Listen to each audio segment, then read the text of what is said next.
Hey guys. This is part 7 of What If Hinata Had Neji's Personality. Hit like and subscribe if you like this one, and also please check the author in the description. Let's start.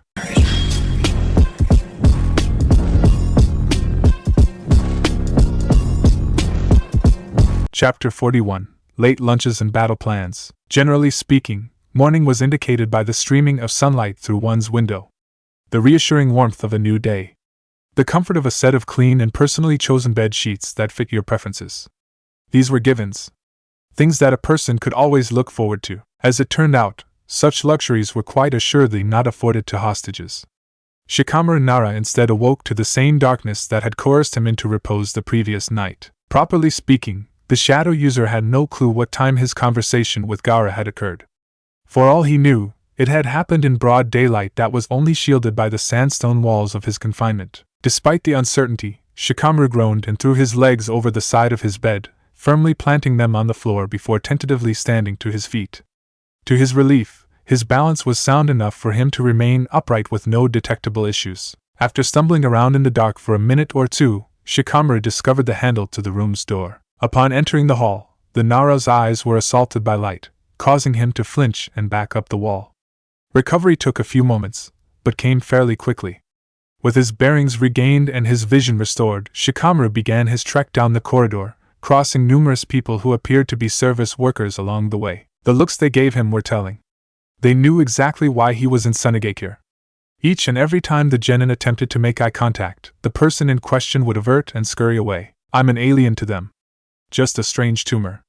I disrupt their daily routine. I'm not supposed to be here, he thought to himself as he approached a room that was located at the end of the hallway. Throughout the walk, previously non-existent aches and pains had made themselves known to the shadow user, most of them stinging rather than throbbing. It took no more than a brief consideration for Shikamaru to solve the mystery of their origin. So, they didn't patch me up after they brought me here. I guess I can't complain. Gaara gave me a bed, he sighed internally. At that thought, he entered the room he had been plodding towards. In stark contrast to the populous state of the hallway, the space he now stood within was only occupied by 2 people. Fortunately and unfortunately, they made up roughly 66% of the total number of people he knew the names of in Suna. Sitting at a small table situated a tad off to the left of the room's center was Temari and Kankuro, who were both eating. The puppeteer was chewing on a piece of sharp cheddar while his sister bit into a nugget of dried meat. If either ninja had noticed his entrance yet, either one of them had chosen to let him know. For an uncomfortably long stretch of time, Shikamaru stood in place watching them eat, well aware of the game being played. They were trying to force him out of the room by sheer social pressure. Alright, this is getting old, Shikamaru thought to himself, as he took a step forward and cleared his raw throat. The noise elicited the subtlest of shifts from both siblings. Taking the cue to speak, the shadow user posed a simple question. It's either 7 in the morning or 3 in the afternoon right now, and I want to know which it is. Would one of you mind answering, clarifying for me? He asked bluntly. Kankuro glanced up at a clock that hung from the left wall. It's 2:30. Good guess, though, he replied, his voice holding an undertone of defeat at the Nara's continued presence in the room. Shikamaru nodded and made his way over to the table, which, as he discovered, only had 2 seats, both of which were occupied. Seemingly out of hospitality, but more born of discomfort, Kankuro stood and walked away from the table to silently offer the seat to Shikamaru. Despite the unexpected and odd nature of the offer, the Nara accepted and sat himself down. The puppeteer then wordlessly exited the dining room, casting a look of something resembling sympathy Shikamaru's way as he disappeared into the hall. He had also unintentionally left the bag of cheese he had been eating from sitting at his chair, prompting the shadow user to help himself to the bland cheddar. You look like shit, Temari said matter-of-factly after a lapse of silence. Shikamaru snorted and gave her a sideways glance while he munched on the cheese. You've only got yourself to blame if you're disappointed. You're the one who cut me up and knocked me out, he pointed out boredly.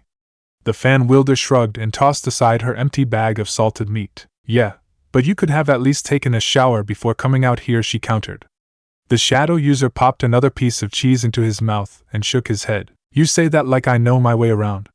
I would have asked for directions, but all of your serfs seem terrified of me, he said as he chewed. Temari scowled. They aren't serfs. We pay them an hourly wage for their services, she snapped irritatedly. Shikamaru chuckled a bit at her indignation and opted to keep pressing. Oh really? Are you sure you didn't kidnap them like you kidnapped me? Or am I going to be paid too? He asked jokingly. Temari snatched away his bag of cheese in response to his remark, taking it just out of his grasp. Your payment is the fact that you're still breathing right now. Don't take it for granted either. Get on my nerves and that might change, she said threateningly. The menacing remark did more to irritate the shadow user than it did make him fearful. Do it then. Finish the job you couldn't wrap up last time, he challenged, standing up from his seat, the shadow of a long-suppressed temper becoming visible for the first time in many months. The fan wielder was briefly taken aback by the outburst, but soon rose to match him. What's gotten into you? I never took you for an ungrateful brat, but I guess I've never been great at reading people, she said scathingly. The Konoha genin gave her a bored look. And why should I be grateful to you? Nothing about my current situation is enviable. Nothing. Alive or not, this isn't something I'm ever going to thank you for, if that's what you're waiting for me to do, he replied sharply. Temari narrowed her eyes. A person saves your life and this is how you treat them? She asked angrily. The shadow user smirked internally. It had taken virtually no prompting for the words he had been fishing for to present themselves. Have you ever considered that maybe I would have rather you killed me in that dark hallway?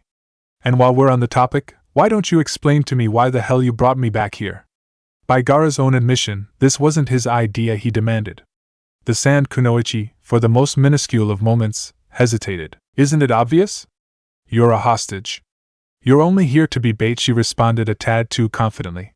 Shikamaru shook his head. No, that can't be it. Our fight only lasted around 15 minutes, and according to Gaara, he and Naruto fought for triple that time in total. Naruto hadn't run off yet when you drugged me. What was the real reason? He pressed. Temari remained silent and stagnant for a moment before turning her back to the shadow user and making her way to the nearby kitchen. My reasoning is none of your concern. It won't matter in the end. Your capture has accomplished all the goals it was supposed to. Take pride in that, she replied a bit less aggressively. Shikamaru watched her rummage through the cupboard for several seconds before she glanced back at him again. Want a late lunch? She asked suddenly. The shadow user opened his mouth to firmly decline, but his stomach betrayed him before he could speak. After pushing down his embarrassment, the genin sighed. Why the offer? He asked in response. Temari smirked and launched a knife in his direction, grazing the side of his face and lodging the blade into the far wall. I'm an awful cook and an even worse waitress. Think of it as your punishment for mouthing off to me. That and the little trench I just carved in your face, she said smugly. Shikamaru glanced at the small stream of blood dripping down his cheek and twitched. Fine then. Make me puke. Hiruzen straightened his posture as Naruto entered his office with Hinata close behind him. The elderly Kage silently chuckled at the presence of the heiress. Based upon the look she was wearing on her face, she had argued her way into accompanying Naruto. After both children had situated themselves on chairs across from the Hokage's desk, Hiruzen cleared his throat. I requested Naruto specifically. I don't recall summoning you, Ms. Hyuga, he said in a falsely menacing tone. Hinata shrugged and maintained eye contact with her leader. As it stands, his business is my business. If you can tell him, you can tell me, she replied calmly, earning a smile and a nod of approval from Hiruzen. I'm glad to hear it. Just a test. Now on to why you're both here. As is common knowledge by this point, your teammate was captured during the invasion. The identity of his captor is currently under investigation, he began, stopping when Naruto raised a hand. He was captured by the girl he beat in his finals match. Her name is Temari, he clarified. The Hokage leaned forward over his desk. Tell me all that you know, he ordered. The Jinchuriki took a deep breath and pulled forth all of his memories regarding Shikamaru and the Chunin exam. After I left to fight Orochimaru, Neji stepped in and took my place to keep Gaara occupied. After a little while, the Sand Village decided to retreat. According to Neji, Temari showed up and called Gaara off to leave Konoha. She was carrying Shikamaru's unconscious body, he explained, frowning throughout. I also came across the site of a stalking in the lower hallway system of the arena, which is where Nara-san went to escort my sister out of the premises. It stands to reason that Temari subdued and captured him, Hinata chimed in. Hiruzen nodded and considered the presented information. If I'm hearing this correctly, then it sounds like this Temari appeared with Shikamaru's body after your battle with Gaara had concluded, Naruto. That complicates things quite a bit, as it creates a fine line between her motivations and Gaara's. But that's neither here nor there. The point is, we know who captured Shikamaru and likely where he is as well, he said. He then reached into his desk and produced a scroll. After looking over its contents for a moment, he resealed it and sighed. We're a tad short-staffed at the moment. Guy and Asuma are out of the village already to discuss the invasion and what it means with the daimyo on my behalf, and Kakashi is going to be more or less bedridden for the next month. As such, that leaves Kunoichi to lead you and 2 others to the sand village, he said. Naruto nodded. Fine with me. I do have a few conditions though, he said. The Hokage raised an eyebrow and motioned for the blonde to continue. When we arrive, leave Gaara to me. Let Kurenai handle crowd control if things bleed out into the village. If that doesn't happen, her job is to keep the other 2 safe, he said firmly. Hiruzen frowned. And why should I agree to that? Kurenai is a perfectly capable Kunoichi, and likely a stronger one than you, he said. Naruto tilted his head to one side. I never said she wasn't competent, but you and I both know the second part isn't true, not anymore. Her chances against Gaara are slim to none. I can beat him, I know I can, he said confidently. The elderly Kage stroked his chin and contemplated for a moment. Make a compelling argument. Explain your specific reasoning for believing this. Convince me, and I'll write out a mission description that matches your request, he said. The Jinchuriki took a deep breath and began stating his case. Kurenai is probably more skilled than I am in literally every way. In fact, she definitely is. The reason I don't really think that matters is because I really doubt that she can avoid just being overwhelmed by Gaara's power. She wouldn't get the chance to make her skill and experience mean anything. She'd be killed too quickly. The only way I was able to get anything going against Gaara was by refusing to let him out of a distance where I could punch him, he began, accepting the offer of a water canister from Hinata. Let's say she somehow finds a way to survive the first wave of the onslaught. Would you trust her? No, anybody who doesn't have the ability to heal wounds passively to stay alive long enough to find an approach that works? He asked. Hiruzen pursed his lips and wrung his hands. Correct me if I'm wrong, but your argument is essentially that when faced with a large enough power deficit, skill becomes a non-factor? He questioned. Naruto nodded and awaited a response. Just how powerful is this Gaara, Naruto? Hiruzen asked skeptically. The blonde sighed heavily and glanced down at his still bruised fists. To be honest, I don't know. What I do know is that he wasn't really trying all that hard when he fought me. He showed a little bit more of what he can do to Neji, but that was just posturing. I'm pretty sure that I can exceed him in terms of raw power, but that's only enough to give me the chance to plan. Kakashi-sensei and Guy could kill him, but that's irrelevant right now, he replied. The Hokage remained silent for a few seconds before relenting. Alright, fine. I'll grant your wish just this once. Gaara is now your responsibility. I will, however, be giving Kurenai permission to step in and take over should you be at risk of dying, he said. Naruto opened his mouth to protest, but stopped when Hinata shot him a sharp look. Take what you can get. Don't push your luck, Naruto-kun, she said seriously.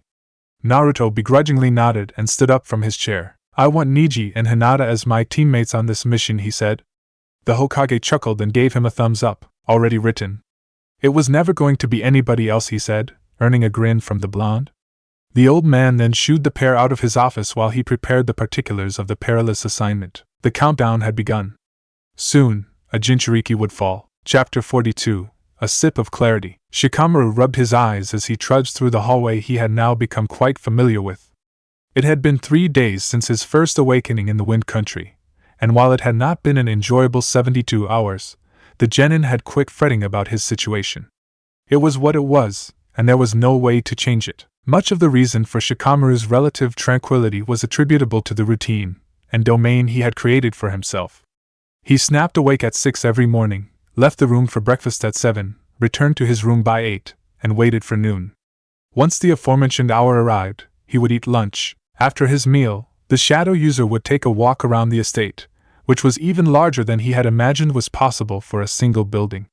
Once the walk concluded, he would return to his sleeping quarters once again and turn in for the night. The benefits to this process were numerous, but the greatest boon provided by his minimalist approach to navigation was that he no longer ran the risk of interacting with Gaara or Temari for long. Kankuro had proven to be merely apathetic to his presence, making him approachable in a way. Shikamaru's current destination was the dining hall, where he had been served an awful lunch by Temari on his first full day in Suna. It was nearly 2 in the morning, which, as the Nara had discovered, meant nothing when it came to the availability of food. The most attractive perk of eating at such an hour was the lack of service workers in the hallways. No odd looks, no whispers, and moving masses of people. Silent, uninterrupted, and as close to tranquil as a hostage like himself could hope for. Unfortunately for him, his relative calm was greatly disrupted when he stepped into the dining room. I'm going to give you the benefit of the doubt, and assume you're feeling hungry rather than foolishly brave, Gaara, who was sitting at the dining table, said with a slight chuckle. The shadow user froze in place, weighing his options momentarily. After a brief internal debate, he opted to continue as he would have. Bravery and Shikamaru Nara are in no way synonymous, he replied tiredly as he made his way into the kitchen. Well aware that he was being closely watched, the genin quickly threw together a sandwich and sat down across from the Jinchuriki at the table. What are you out here for? I get that you don't sleep, but you walked in and ate lunch right after I left at noon, he asked skeptically. The redhead reached down to the base of his chair and grabbed something, setting it on the table. It was a bottle of alcohol. Shikamaru raised an eyebrow. Aren't you a bit young to be drinking? He asked. Gaara shrugged and poured himself a glass of the strong liquid. Legally, yes, but who's going to stop me? My parents are rotting in the grave and I'm the most powerful thing in this village. Besides, I hardly ever become intoxicated. My body filters and handles alcohol quite nicely. Would you like to test your tolerance as well? He replied. The shadow user shook his head and took a bite of his sandwich. I'll probably take you up on that at some point, considering I might be dead in less than 2 weeks, but not tonight. I'd rather not be hungover in the morning, he said through a yawn. Gaara nodded and downed his shot glass. Logical, I suppose. Although, I'd be fairly surprised if you died here if I don't kill you. That option is still on the table, though, he said. Shikamaru intently chewed his food and frowned at the statement. Your sister might end me too. She already sliced me open once. Wouldn't shock me if she just slit my throat in the dark one of these nights, he said tiredly. The sand shinobi leaned back in his chair and stretched. No, Temari wouldn't and won't take your life. Anything is possible, I suppose, but such a thing would surprise even me, he said, further draining the bottle into his glass as he spoke. She respects you far too much to kill you in such a manner, he continued. Shikamaru snorted and tossed his paper plate into a nearby garbage. Bullshit. That demoness doesn't have a scrap of respect for me, he retorted. Gaara stifled a laugh and took a sip of his drink. That girl hates to lose, but she never hates those she's lost to. Not even you. Especially so in your case, actually. You outwilled her. You broke her with pace and pressure. You abandoned your smarts when you realized they would not and could not win you the fight. That takes grit, and above all else, Temari regards grit highly. Her reasoning is likely a tad similar to why I toyed with Naruto while he built up the nerve to unleash the fox, he said. The shadow user glanced at his jailer. Oh really? Are you sure you didn't just feel like torturing him? He asked bluntly. Gaara laughed mirthlessly, causing Shikamaru to shudder. That was certainly part of it. I did enjoy the process of working him up. So many insecurities and internalized pains to poke and prod at. It was a buffet of attractive options, he said, seeming to revel in the past conflict. The Konoha genin scowled. You're a sociopath, he muttered. Despite his fairly hushed tone of voice, the Jinchuriki heard him and downed another glass of alcohol. I'll say the same thing to you that I said to Naruto. Tell me something I don't already know, he said, locking eyes with his hostage for the first time since his arrival at the table. To his surprise, Shikamaru did not falter or avert his gaze. You're a lot of things, Gaara. You're a sadist, a complete and utter sociopath, and I'm pretty sure you're a murderer, but I don't really buy that. You're just a naturally evil person. Not that you aren't terrible, you are, but you're loving this a little too much for it to be believable, he said calmly. Gaara, for the briefest of moments, seemed to show signs of discomfort. His eyes narrowed, his body tensed just enough to be detectable, and his face twitched. The weakness disappeared as quickly as it had manifested, being immediately replaced by a humorous smirk. About time you showed some backbone. Poking a bear isn't something I'd advise, but suit yourself, he replied, turning back to the bottle of alcohol on the table. For several minutes neither of them spoke. The company was not enjoyed by either, but it was tolerated. Eventually, and surprisingly, the quiet game of chicken was won by Shikamaru. You know, it really is fascinating that you clearly fear me, but still choose to retaliate. Naruto was too stupid to know what to be afraid of, but you understand what you're looking at. Yet here you are, pushing my buttons, Gaara said, ending the silent stretch. The Nara shrugged. Naruto's actually a hell of a lot smarter than he's given credit for, as a fighter, anyways. The reason he wasn't shaken by you until you started attacking him personally is because he was and still is under the impression that he can kill you, he said in response. The Jinchuriki rested his face on his fist. That still doesn't explain your lack of caring for your own safety, he pointed out, a hint of irritation creeping into his voice. Shikamaru wiped away the remnants of his sandwich from the corner of his mouth. Naruto has a few reasons to care about his own skin. If he kicks the bucket, Hinata probably follows him to the grave within the same week, and he knows it. He also has a goal or two. I don't have a person that I need to preserve myself for, or any long-term dreams. Dying here wouldn't be ideal, but I also know that I have no way to stop it, unlike somebody as powerful as Naruto. Fearing the potentially inevitable is pointless, he said flatly, as he stood up and plodded into the kitchen to pour himself a glass of water. Upon his return to the table, he decided to push his luck further. You told me a few days ago that I don't like uncertainty, and you're right. Now, let me make an educated guess about you. You dislike people who don't fear you. It shakes your ego, he said, making eye contact with the redhead for effect. Gaara stared at him silently for a few moments before sighing uncharacteristically. Yes, but not for the reason you stated. I hate several things, one of which being stupidity. There aren't many beings currently living that hold an advantage over me, and unless you're one of them, respect those superior to you, he said. Shikamaru chuckled. I must be a puzzle for you then. You said it yourself, I'm not stupid, and I really don't fear you any more than I fear my own mother, he replied, well aware of the ridiculously fine line he was walking. The redhead broke out into a low chuckle, covering the left side of his face with his palm and allowing a finger to stray over his uncovered eye. The laugh soon devolved into a menacing growl. You know, you remind me a great deal of somebody I used to know. Intelligent like you, but even more of an instigator, Gaara said as he removed his hand from his face, revealing that one of his eyes was now golden in color. Shikamaru shuddered. Either the alcohol is getting to him, or I just pissed him off a little too much. Probably both, he thought to himself tensely. Against his better judgment, and if direct defiance to the shaking in his knees, he pressed further. Sounds like a story to me. Mind telling it? We literally have all night, he asked. Gaara's mouth twitched, briefly revealing a fang. Since you've been so irritatingly talkative, I'll return the favor. There will be no censorship, he said. Shikamaru nodded and motioned for the Jinchuriki to begin his tale. The redhead then straightened his posture. Something that might surprise you is the fact that I actually did attend this village's ninja academy. I graduated quite some time ago, but I spent 4 years in it from age 4 to 8. As you could imagine, much of my time was spent grossly outperforming my classmates. I was widely revered and avoided by my fellow students, mostly because they knew what would happen if they angered me. I had something of a temper back then, he began, seeming to reminisce a bit as he spoke. The shadow user studied the Jinchuriki as he listened and chewed his lip absently. You've still got a temper. You just hide it better than most, he thought to himself. Before he could think any further, Gaara began to speak once again. There was one person, however, that challenged that norm and continually interacted with me. Routine greetings, a lack of respect for my personal space, and a sharp tongue. Things I despise, and yet, over time, I grew accustomed to them. She even found a way to tame my sand, which is semi-sentient, he continued, earning a chuckle from Shikamaru. Let me guess, you fell madly in love with this chick and then she rolled over and died? He asked jokingly. Gaara took a swig directly from his bottle of alcohol and shook his head. You're half right, but let me finish. We'll get to that part, don't you worry. As I said, she found a variety of ways to irritate me. From the taming of my sand to her dauntless approach to speaking with me.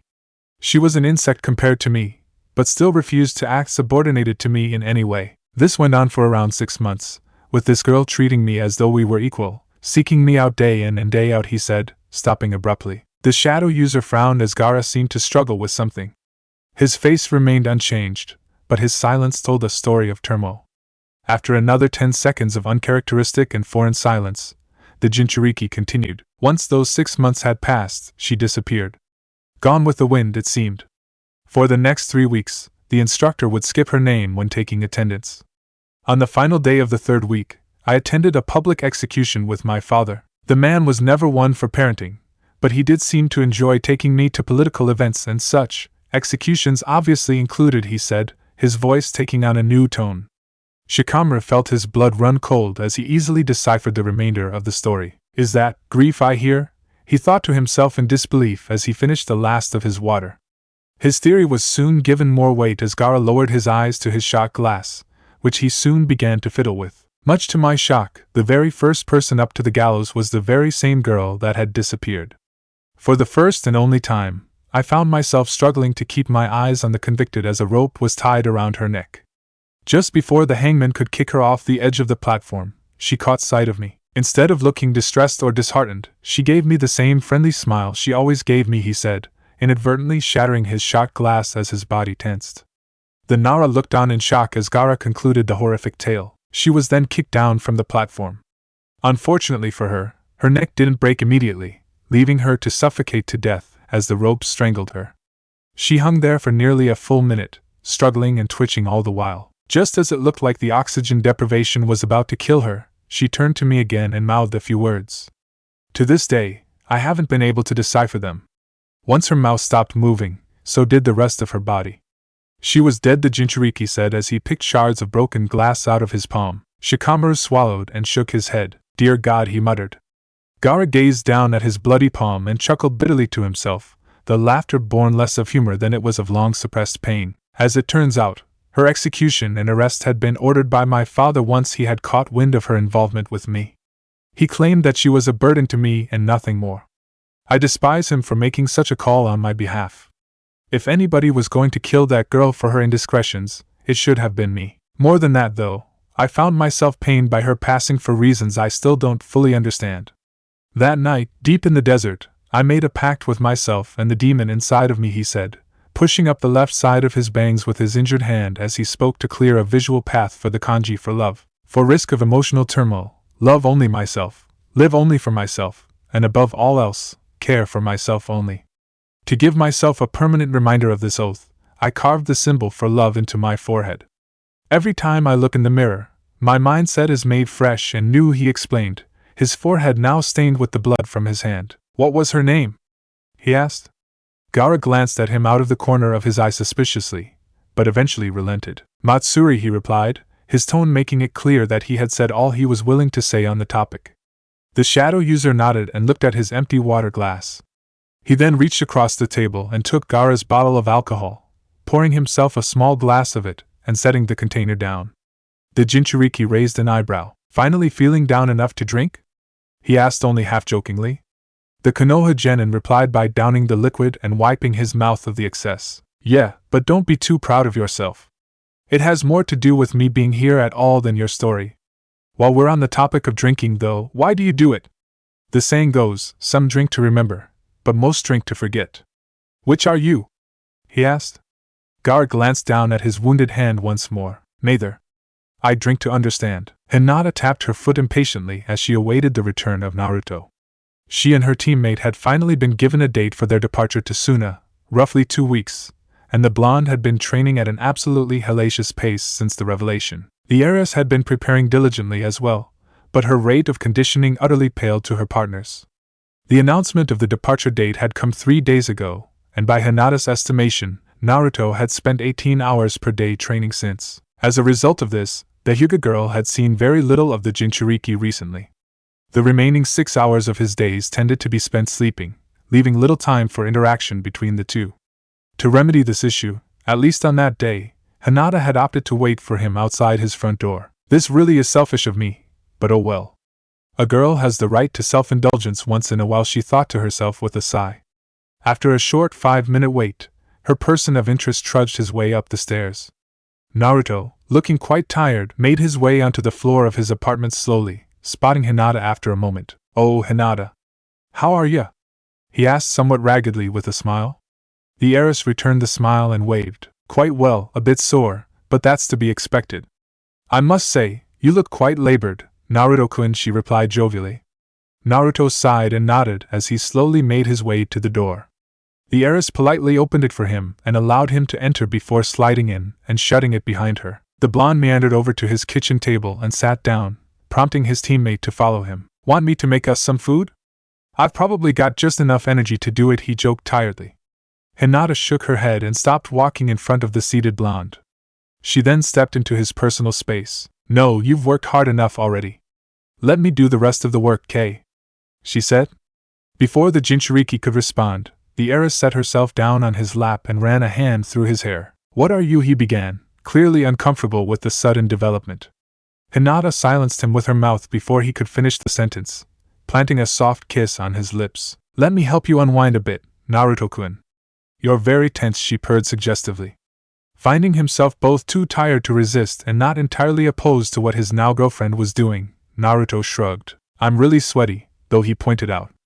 The heiress gave him a bored look and licked her lips. Oh, I'm not feeling picky right now, she said before pressing her mouth to his a bit more forcefully. After nearly 60 seconds, Hinata pulled their lips apart, a trail of saliva keeping them connected still. That got a tad messy, didn't it? Bliss comes at a price, I suppose, she said, tracing his jawline with her index finger as she spoke. Naruto scratched the back of his head. This is your way of saying you miss me, isn't it? He asked with a chuckle. The Hyuga girl smiled sweetly and nodded. Yes, it is. I know that I'm being self-centered right now, but I need this. And, no worries. Things will escalate no further than they already have, she assured him, eliciting a sigh of relief from the Jinchuriki. Hinata then cupped his face. Shall we continue? She asked. Naruto nodded, cueing the heiress to lean down towards his mouth again. Should I come back later? Both genin froze at the sound of the voice, turning their heads slowly in the direction of the door from which the question had come. Standing in the doorway, looking both amused and incredibly uncomfortable, was Hayashi. The clan head was a bag of something, which he then set down to the left of the doormat. Father, you could have at least knocked, Hinata squeaked, her hands still on either side of her teammate's face. Hayashi stifled a laugh. You're right, it is common courtesy, but in my defense, I never could have known that whatever this is would be going on inside. In the kitchen no less, he said, clearly finding great humor in his daughter's even greater discomfort. Naruto then raised his hand. Hyuga-sama, just so you know, this was not my idea, he said nervously. The clan head shrugged. Fair enough, but you certainly don't seem opposed to my daughter using you as a chair, he replied. The blonde turned bright red. Well, I'm not. He stuttered, mentally kicking himself the moment the statement left his mouth. To his shock and relief, Hayashi laughed out loud. Good answer. Now I brought you some bath salts for your inevitable aches and pains. I'm leaving them at the front door, he said as he turned to leave the unbelievable awkward scene. Before exiting, he turned back around once more. Should I find evidence that anything beyond what you're doing now occurs before the two of you marry, I'll personally see to it that your manhood is removed, he said calmly before closing the door. The moment he was gone, both ninja released the oxygen they had been holding in their lungs. The Hyuga girl then blushed heavily. Would it be okay if I just cuddled you for a bit? I get the feeling that he's either right outside that door or that he'll send Neji to spy, she asked awkwardly. Naruto nodded and stood up as the heiress got off of him. The pair then made their way over to the couch and leaned against one another. Let's just nap. That way, they won't have anything to hold against us. I'd rather not have my dick ripped off, the Jinchuriki said while closing his eyes. Hinata replied by tucking her head underneath his chin. Yes, that sounds sensible, she said through a yawn. Soon enough, she was snoring softly. The Jinchuriki smiled at the sight of her sleeping face. You're such a weird spectrum. 1 minute, you're a force of nature, and the next you're asleep. Kinda like a kitten, actually, he thought to himself, tucking a strand of her hair behind her ear at the thought. Then again, you did say you loved kittens, so maybe it's intentional. Chapter 43. A selfish reason, a selfless cause. Temari's left eye twitched as she sat with folded arms. Days had been slow of late, but none could compare to her current situation. It was Tuesday, 6 days after the arrival of Shikamaru, and it was the first day on which Gaara was not present in the estate. The Jinchuriki had opted to take a leave of absence for anywhere from 2 to 48 hours. Under normal circumstances, such an excursion from Gaara would have been of little consequence to either Temari or Kankuro, but the situation at hand changed that. During his absence, the redhead had assigned Temari to keep watch over Shikamaru and prevent any attempts at escape from the shadow user. It was this specification that irritated her the most. He won't try it. He's too lazy for that. No, too smart. Well, probably a bit of both, she thought to herself with narrowed eyes. She was currently situated across from him in the estate's lounging room, watching him flip through a bingo book. The pair had been sitting in silence for nearly an hour. Nothing had been said, which was both good and bad. Good in that it meant that no opportunities for conflict had arisen, but less than due to the sheer dullness of the silence. The fan wielder absently filed her nails with a kunai as Shikamaru flipped to a new page in the bingo book. Despite reading through a list of hardened criminals, gruesome details of their committed atrocities included, the Naro's facial expression had seldom changed throughout his skimming of the material. If I were paranoid, I'd think that you were reading that to put me on edge. There's a newspaper 5 feet away, and you haven't touched it, she thought to herself. As she watched him listlessly study the criminal record, her mind wandered back to the day of the invasion. Specifically, she began to ponder her pair of encounters with the lackadaisical genin sitting across the room from her. Who could have guessed that you would have such a dog in you? She mused as the memories of their officiated match circulated her mind. Every tactic, every adjustment, and every last exchange of blows flooded her brain. As they did so, a twinge of frustration nagged at her conscience. It vanished as quickly as it came. I want to be pissed about it, I really do, and I am to some extent, but at the end of the day, you beat me both ways. You outsmarted me, and then you had the nerve to outlast me physically, she conceded with a slightly more audible than intended sigh. To her relief, Shikamaru's gaze did not wander from his bingo book. Images quickly flashed through her mind, from the terror in Hanabi Hyuga's eyes to Shikamaru's exhausted and battered face. The visual of the Konoha genin brought a wave of guilt washing over the fan wielder. You were a wounded animal already when I showed up. Unlike me, you didn't have the benefit of a food pill. You were at the end of your rope, she thought to herself, her glare softening to a simple gaze in the Nara's direction. You knew you couldn't possibly win, and you had no way to know that I wasn't really there to kill you, but you stood up straight and did your damnedest anyways. What I don't get is why you just gave up when I cornered you. You were tired and injured, but I didn't hurt you that badly, and you weren't exactly dying of oxygen deprivation, she pondered. Before Temari could begin comparing and considering different answers to her question, Shikamaru put down the bingo book. Why were you staring at me like that? Glaring is fine, but just staring? That's weird and requires an explanation, he asked bluntly. The sand Kunoichi snapped out of her trance and erected a look of thorny irritation to mask her embarrassment. I was trying to figure out whether your head is shaped like a pineapple or not, she said, quite pleased with herself for having come up with the retort on the fly. Shikamaru sighed and gave her a bored look. Wow, how creative of you. Think I haven't heard that one before? He replied, annoyance audible in his tone. Temari snickered at his obvious irritation. Does it matter? It clearly bugs you, she countered. The shadow user shrugged and stood up to stretch. After completing that task, he plodded over to the coffee maker and poured himself a cup. No, but you have nothing to be proud of.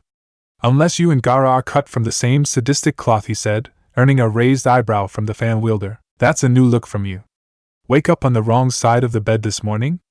She asked mockingly. Shikamaru sipped his burning liquid and returned to his seat. Sleep's been tough here. A 3-hour average would put anybody in a bad mood, he said matter-of-factly. Temari studied him as he turned his attention to the newspaper sitting nearby. After a moment's consideration, she decided to make an attempt to satisfy her curiosity. I have a question. One I want you to answer honestly, she said. The lazy genin looked up from the local newsletter he was reading and frowned. Ask away, I guess, he said, making a motion for her to pose her question as he spoke. The sand Kunoichi nodded and mentally drifted back to the dark hall in which she had taken him hostage. Why did you give up when I cornered you? You weren't completely done yet, and I probably couldn't have dodged you if you had taken a swing at me, she asked. Shikamaru remained silent for a moment, but eventually responded. Think of it like chess. If a person checkmates you, there's no point in arguing. You've lost, no two ways about it. You had me checkmated, so I conceded. Simple as that, he replied. Temari shook her head. I didn't draw a weapon on you until I knocked you out. You had time to move, or at least try to retaliate. You might have been able to get some space if you had tried hard enough, she pointed out.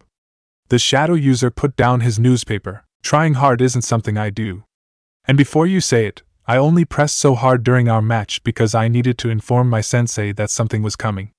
I needed to beat you quickly, so I did everything I could. My job was done by the time I ran into you in the hallway. There was nothing more for me to do, he explained. Temari furrowed her eyebrows. So you were willing to just let me kill you? Does your own life mean anything to you? She demanded, surprising even herself with the amount of indignation present in her voice. Shikamaru sighed and leaned back in his chair. I'm a genin. I'm one of thousands. I'm entirely expendable.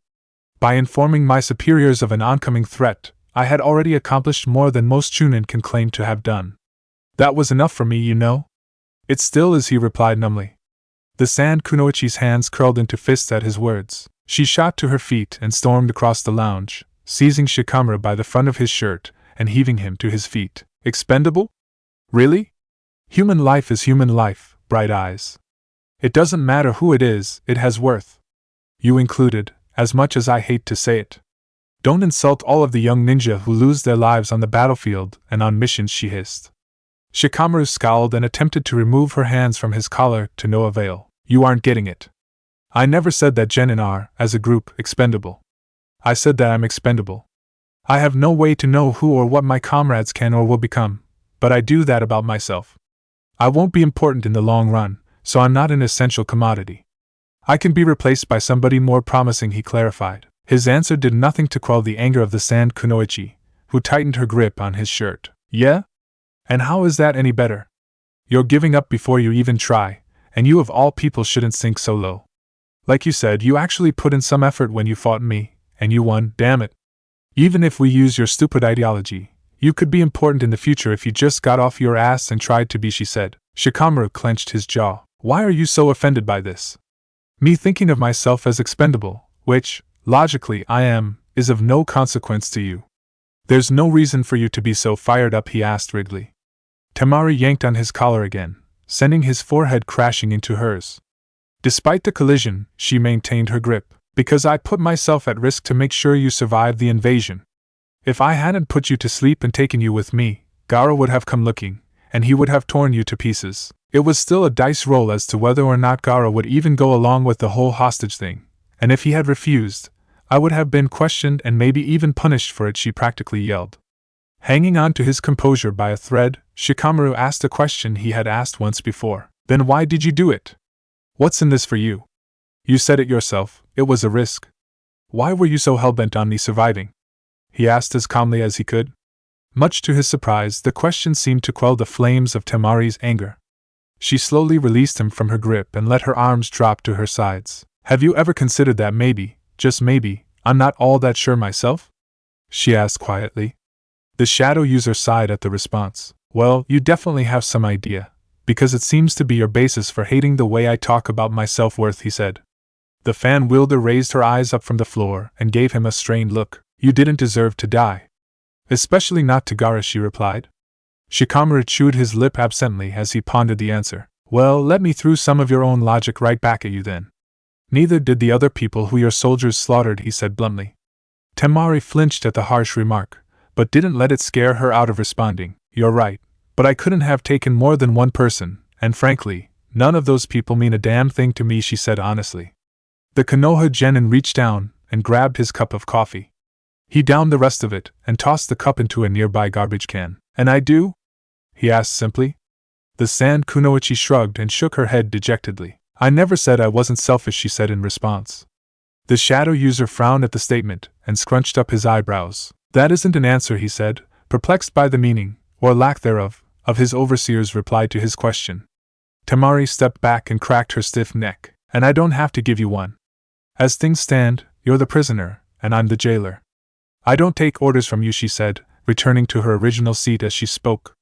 The Nara sighed and did the same, realizing that pressing any further would be pointless. Things then returned to the way they had been, with either ninja engaging in any sort of conversation and quietly reading anything they could find that seemed interesting. Such was life, as both the jailer and the captive were imprisoned in one way or another. Hinata rubbed her eyes as she was led along by Kakashi through the lamplit streets of Konoha.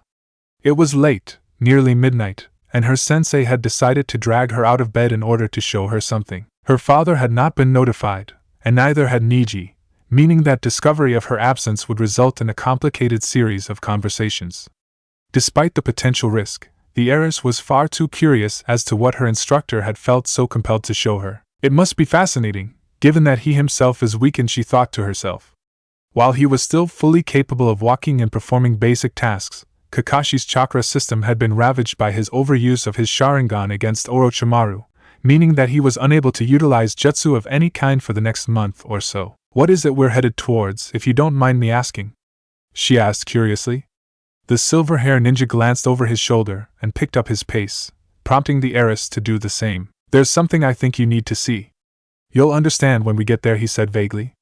The hyuga girl rolled her eyes and continued to run after her teacher. On and on they ran.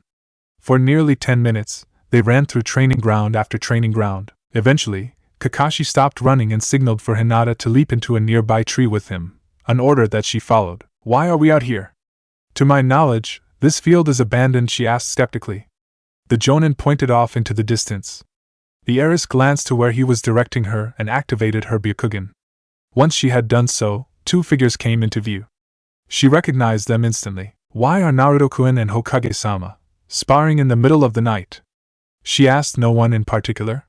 Kakashi sat down on the sturdy branch. Preparation, that's why. Naruto isn't cutting any corners for this rescue. He's making the absolute most of Team 7's leave from missions, he explained. Hinata sighed. That does sound like him, but this is a tad excessive, don't you think? She said. The silver-haired ninja took out a granola bar and discreetly consumed it so as not to reveal the lower half of his face. Not really, considering who he's up against. I did some digging into Gaara of the Sand, and that kid has a B-ranked mission under his belt. He's no joke, and he's a Jinchuriki. A stronger one than Naruto naturally. Your boyfriend needs all the sharpening he can get, he said. Hinata reddened a bit. Oh, so you know about that? She asked. Kakashi chuckled and nodded, offering her a granola bar as he did so. I knew from day one that you were going to claim him at some point. The more you hate somebody, the more room you have to love them just as much, he replied with a smile.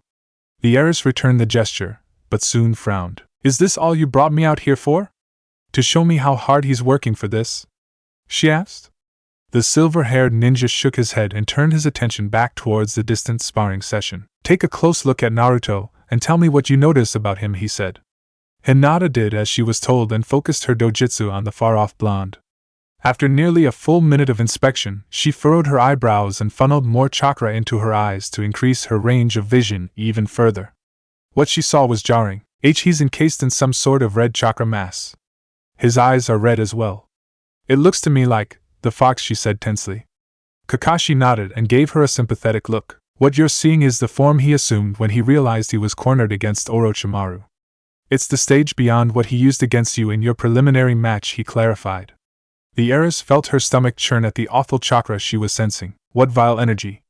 It seems to be hurting him to use it too. He flinches periodically, even before Hokage-sama strikes at him. Why would he torture his body that way? She said, a hand now covering her mouth. Kakashi stood up and leaned against the tree trunk. He thought he was going to die that night. And, as Naruto always does, he refused to go down without fighting. He willingly turned his body into an explosive tag with a lit fuse. Admirable doesn't do it justice. The kid became the demon he was accused of being to defend his home, he said, emotion creeping into his voice near the end. Hinata deactivated her Byakugan and stared at the ground below. Why did you show me this? What was the point? She asked quietly. Kakashi put a hand on her shoulder and turned her to face him. I need you to understand the way he thinks, Hinata. He's selfless to a fault. It's hard to blame him considering his childhood, but he thinks of himself as a resource to be used up by those he thinks are worth defending. He went to extreme lengths in order to save you from the curse mark, and he went even further to give himself the ability to stave off Orochimaru, he said. The heiress frowned. What are you getting at? She questioned. The silver-haired Jonin jammed a thumb in Naruto and Hiruzen's direction. He's going to Suna to kill Gaara even more than he is to retrieve Shikamaru. Why? Because he considers Gaara a threat to you, a threat to me, and a threat to Konoha.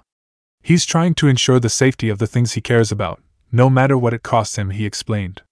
Hinata, unlike with the previous statement, understood. She gazed off in the Jinchuriki's direction and bit her lip. Why can't he just worry about himself for once? She said quietly. Kakashi let his hand drop from her shoulder. You're going to find yourself screaming something along those lines at some point in Suna. Just a warning, it's going to fall on deaf ears, he said sympathetically. He then flinched as his left eye pulsed painfully. He might not live very long, Hinata. He's managed to survive up to this point by virtue of grit and a bit of luck. Eventually, the other shoe is going to drop, he said honestly. The heiress shook her head firmly and fully turned in the direction of the sparring session. He'll live a long life. When the day does come on which he runs out of luck, I'll give him some of mine. Should he lose heart and begin to die from the inside out, I'll do my best to revive him. The Grim Reaper will know me well and dislike me strongly by the time I pass away, she said, her tone hard as steel. Kakashi stared at her silently for a few seconds before smiling. She takes after her father. She'll make a good leader and an even better wife someday, he thought proudly.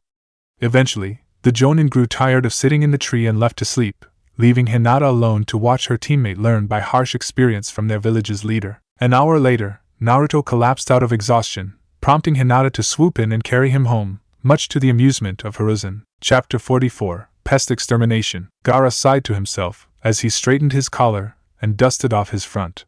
Suits were not, and never would be, his forte, but they were a necessity in political discussion. Despite his dislike of the attire, he seldom complained. Some things were required, and such was the life of a young aristocrat. Along with his aesthetic displeasure with such an outfit, Gaara considered it to be impractical, as it limited combative movement. Tailors make a killing selling a cloth prison. Cunning, he thought to himself irritatedly while he finished tying his tie. He then turned to Baki, who stood in the corner of the room. "Do I look presentable?" he asked. The Jonin laughed a bit and gave the Jinchuriki a thumbs up. "As close as you're going to get given your hatred of formal wear," he said. Gaara nodded and walked over to the corner of his dressing room. He popped open the cap of his gourd and poured some of its contents into a small vial. Once he was satisfied with the volume of sand, he recapped the gourd and slipped the vial into his pocket. His sensei raised an eyebrow and began to follow the son of his former overlord as the redhead exited the room. Before Baki could leave the room to pursue him, the Jinchuriki stopped walking. "Go for a walk, Baki," he said simply. Despite the simplicity and vagueness of the sentence, the Jonin understood its meaning and implications all too well. Against his own desires, Baki nodded and began a slow trek toward the opposite end of the hallway. Once the footsteps of his teacher had dulled sufficiently, Gaara resumed walking. The halls were eerily silent, with the redhead being able to hear his own heartbeat. Each step he took echoed through the corridor, bouncing off of the static forms of the estate service faculty repeatedly. A symphony of audible silence. Feeling that all of the gainable attention was now on him and him alone, Gaara stopped walking once again, this time at the bend of the hallway's corner. "You're all free to take an extended lunch break," he announced, addressing every living soul in the wing. A tense, collective nod came from the staff, who slowly began to filter out of the hall. The Jinchuriki then turned to continue his journey, but was bumped into by a young maid, who fell to her rear end at the impact. She stared up at Gaara fearfully, her eyes wide with terror. The sharp-dressed redhead, to her great relief, but also skepticism, offered her a hand. The maid shakily took the outstretched limb and stood to her feet. Forgive me, Gaara-sama. I should have paid more attention," she stuttered. Gaara shook his head and stepped around her. Before walking away completely, he put a hand on her shoulder and leaned into her ear. "Spread the word of the break, and I'll forget all about this." "Sound reasonable?" he asked smoothly. The maid nodded rapidly and took off running down the hall. Chuckling to himself as he traveled towards his destination, Gaara shook his head. Like clockwork, he thought to himself. After another minute or two of walking, he reached the door he had been searching for. Gaara took a deep breath and cracked his neck. Showtime, he thought with a professional smile as he pushed the door open and stepped inside. Within the room was a round table, each of the seats, save for one, being occupied by a member of Sanagekyu's council. "You're late," Gaara-sama Chiyo, one of the village elders, pointed out with an irritable sigh.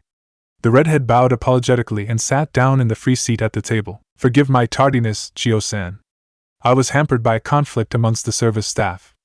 A petty spat that needed to be sorted out, you understand," he said politely.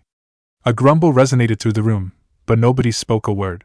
Once the silence had stretched on for a bit, Ebizo, brother of Chiyo, cleared his throat. "As you all may well have guessed, this congregation has been called to discuss the topic of the passing of Raza, the fourth Kazekage. Obviously, this leaves the village in a precarious position of uncertainty as to our future. With no realistic way for candidates to put together political campaigns on short notice due to the failed invasion, we need to scramble. Leadership is needed now more than ever," he said, voicing the thoughts of most of the people in the room. A heated debate as to the method of election and the identities of the potential choices immediately ensued, filling the room with selfish tension. Gaara listened to the men bicker for the next 5 minutes before clearing his own throat loudly. "Have something to say?" One of the men snapped, the tension of the argument visible on his face through beads of sweat and pulsing veins. The redhead nodded and glanced at each of the council members intently. "I suggest that we follow the example of Kunoichi. Humanitarian issues aside, the Hidden Cloud are the least politically tumultuous of the villages." "Why?" "Because they have a very clearly defined system of selection for their officials, especially their kage. One might even call it inheritance," he said, gaining the ire-ridden glares of the council. "In fact, I dare say we were well on our way to conversion at the time of my late father's passing. I was set to be launched into a campaign come my 18th birthday, and we all know who would have won that election," he continued, eliciting growls from several men in the room. Gaara shot one of the men in particular, a passionate opposer of Raza during his reign, a challenging look. What angers you about what I just said? You know it to be true, whether you choose to admit it or not, he said. The man, named Hayato Meizono, rose to his feet and jammed a finger towards the redhead. You're bending this situation to your advantage, he accused, looking to the other council members for support. Before responding, Gaara reached into his pocket under the table and crushed the glass vial, allowing his sand to quietly grind it down and mix with the powdered glass. As the process of pulverization took place, Gaara shrugged his shoulders and Hayato. So is everybody else in this room, Meizono-san. You included. This wouldn't even be a debate if they weren't. Hypocrisy suits you poorly. Take a seat, he said sharply. Hayato gritted his teeth, but did as he was instructed. One identified. Gaara thought to himself, scanning the conference room carefully as he formed his analytical thoughts completely. Potentially 7 to go, he concluded. The debate then resumed, albeit at a slower pace than it had been raging at before. Throughout the meeting, Gaara remained silent and carefully considered the opinions of the councilmen, comparing and contrasting their ideals to those of his own family. Once each of 7 members of the council other than Hayato had spoken at length, Gaara took control of the glass and sand mixture in his pocket. 5 of 8. Roughly 63% are opposed to me. Not ideal, but it could have been worse, he thought to himself as he sent forth his sand. The horde of particles floated up into the air, cleverly dispersed and positioned to reflect light in such a way that it was invisible. Gaara drifted the sand across the table, undetected, towards Hayato. Before it was within literal spitting distance of the councilman, the Jinchuriki froze the sand in place, only allowing it to move enough to maintain its reflective disguise. Gaara observed his breathing pattern carefully, taking his time nailing down the timing and variation. After a full minute of calculation, the redhead made a quick gesture with his fingers by his waist. The sand then flew down Hayato's throat, matched with his intake of breath so as to alert him to his oncoming ailment. Does he spray or choke? Let's find out, Gaara thought to himself. He then closed his fist and clenched it. The sand and glass floating in Hayato's throat then rotated rapidly, shredding the inside of his throat and severing his tonsils. Hayato immediately lurched forward and grasped his throat. The other members of the council glanced at him skeptically. A moment later, he coughed hellaciously, splattering blood across the table and onto the faces of the delegates. A sprayer. How dramatic, Gaara mused humorously as the council sputtered and blanched at the horrific scene of blood and phlegm. After a painfully long process of suffocation and excessive bleeding, Hayato Meizono ceased moving. A fearful silence dragged on for a bit, eventually giving way to the voice of another councilman. Who is responsible? Come forward. That was not natural, he demanded, his voice breaking despite the harshness of his words. Unfortunately for the unknowing man, his call for honesty would cost him his life, as he happened to be among the 5 opposed to Gaara. A volunteer. How convenient, the Jinchuriki applauded the poor politician. Gaara's sand, which he had carefully extracted from the mouth of Hayato, then formed itself into a thin, needle-like shape. Detrimental to the sediment's stealth, it was now stained blood red. Oh well.